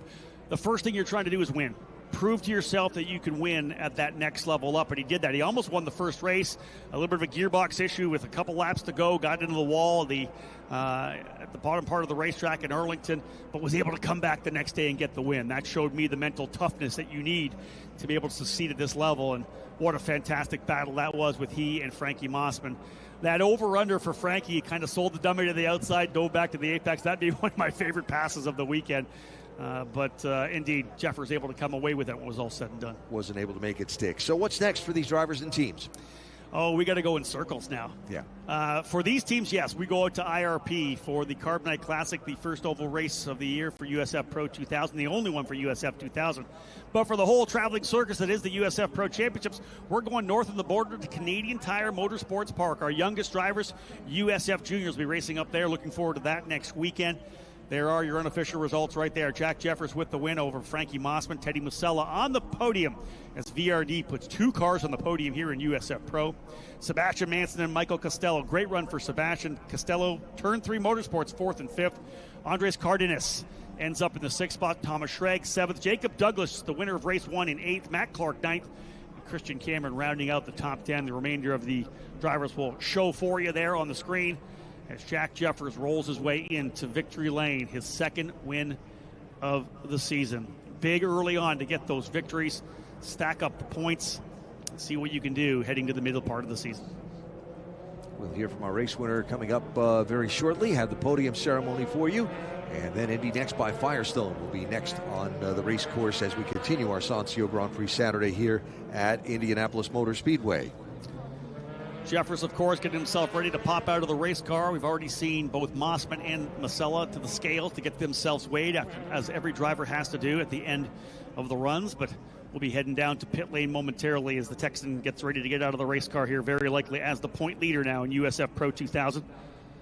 Big season so far for Jeffers, exclusive Autosport as well. VRD, 2 drivers on the podium. Big stuff for them. But here comes Jeffers out of the car as a race winner again at Indianapolis.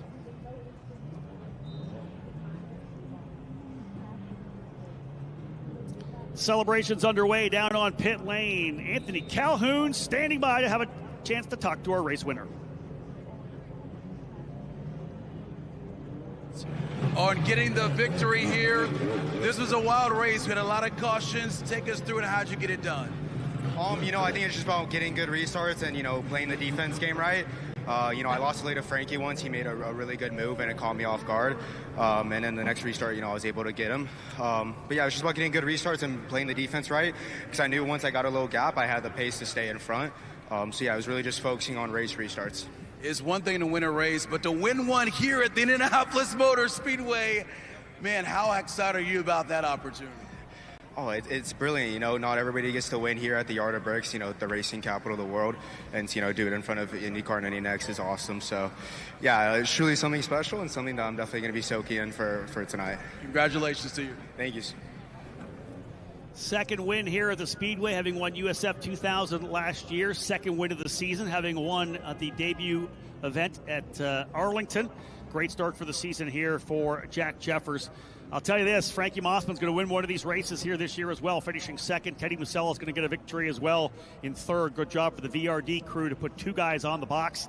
But the top step, of course, will belong to Jack Jeffers as the celebration continuing down on pit lane right at the Yard of Bricks. And we'll get those drivers to work their way up here momentarily onto the podium. I love the fact, Alan, that Indy Next is rolling out right after USF Pro, because every one of these drivers who just was on the racetrack wants to be on just a little bit later in the day next year. Want to be later in the day? Absolutely. And all the drivers in Indy Next want to be a little later in the day next year also. Yeah, good stuff for sure for the drivers here in USF Pro 2000. That is, again, going to put a cap to our on-track action. 5 races in total, 2 for USF Pro, a triple header for USF 2000. As I always say, the future stars of the NTT IndyCar Series. And again, those drivers and their crews will work their way up to the podium here. We've got some presentations to give out. I'll get a chance to talk to all 3 of them, a quick chat as well with Jack Jeffers, and then the top 3 drivers. Good stuff as everybody's enjoying themselves here trackside at the Indianapolis Motor Speedway. Guys, I'll step out here, victory lane, and then we'll send it over to you. Excited to see the Indy Next race this afternoon. Rob, thank you. Great job as always. Always a pleasure. Always a pleasure to spend time with you. And we'll have that podium ceremony coming up in just a minute to celebrate our top finishers in the USF Pro 2000 Championship and their second of 2 races today. On the way, driver introductions and a green flag for our Indy Next by Firestone drivers and teams. Race.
Alan, thank you so much. Some very, very happy drivers behind the podium here right now after finishing off this weekend at the Indianapolis Motor Speedway. The driver finishing in third, a load off for sure. Let's bring him out here right now. P3 today for VRD Racing, Teddy Masella. Teddy, stay down here with me quickly first. How's that feel, my friend? What a fantastic drive for you. P3 today. I mean, with the struggles we had early this season, it's just such a relief to finally be back on the podium. I mean, we fell back all the way to top 10th, I think, at the start. So just keep peeking my way, and coming back with a P3 finish after lap 1, I would never have thought. So P3 for me is amazing right now. Well done. Hop up on top here. Let's get Leonardo de Bellis out here with the P3 trophy. Teddy Masella, like he said, fell back to 10th, works his way back to the podium. Maybe one of the drives of the race. Fantastic drive for Teddy Masella. This kid's going to get this first win momentarily, folks, I guarantee. But what a fantastic drive again for VRD Racing. P2 goes to Frankie Mossman. Frankie, that win just around the corner. We know it. A great weekend for you overall. That move on Jeffers was absolutely unbelievable. But just give me your thoughts on this race coming home, P2. Yeah, you know, I mean, I haven't had a car problem all season. Stayed on the podium now 3 out of 4 races, you know. I think we really had it in the first one, you know, but weather kind of had a bit of different plan for me. But, you know, the car's been quick all week, and I feel like we really developed since the test and everything, and I kind of turned up the wick with the racecraft. And, you know, I'm gonna take this into the oval with a bit of confidence, and we're just going to keep on trying to build the momentum all the way to Road America. It's all about momentum, isn't it? Yep. Well done. Hop up on top here. Gianfranco de Bellis will come in with the P2 trophy for Frankie Mossman. It's been a great season start so far for the VRD driver out of California. Got to be happy with the results that he's been posting up. It's going to be very tight on top of the points because Frankie's got great consistency. This driver here, though, won here last year in USF 2000, so you know the ladder works. He's already won this year at Arlington. He's the victor today for Exclusive Autosport. A round of applause for Jack Jeffers.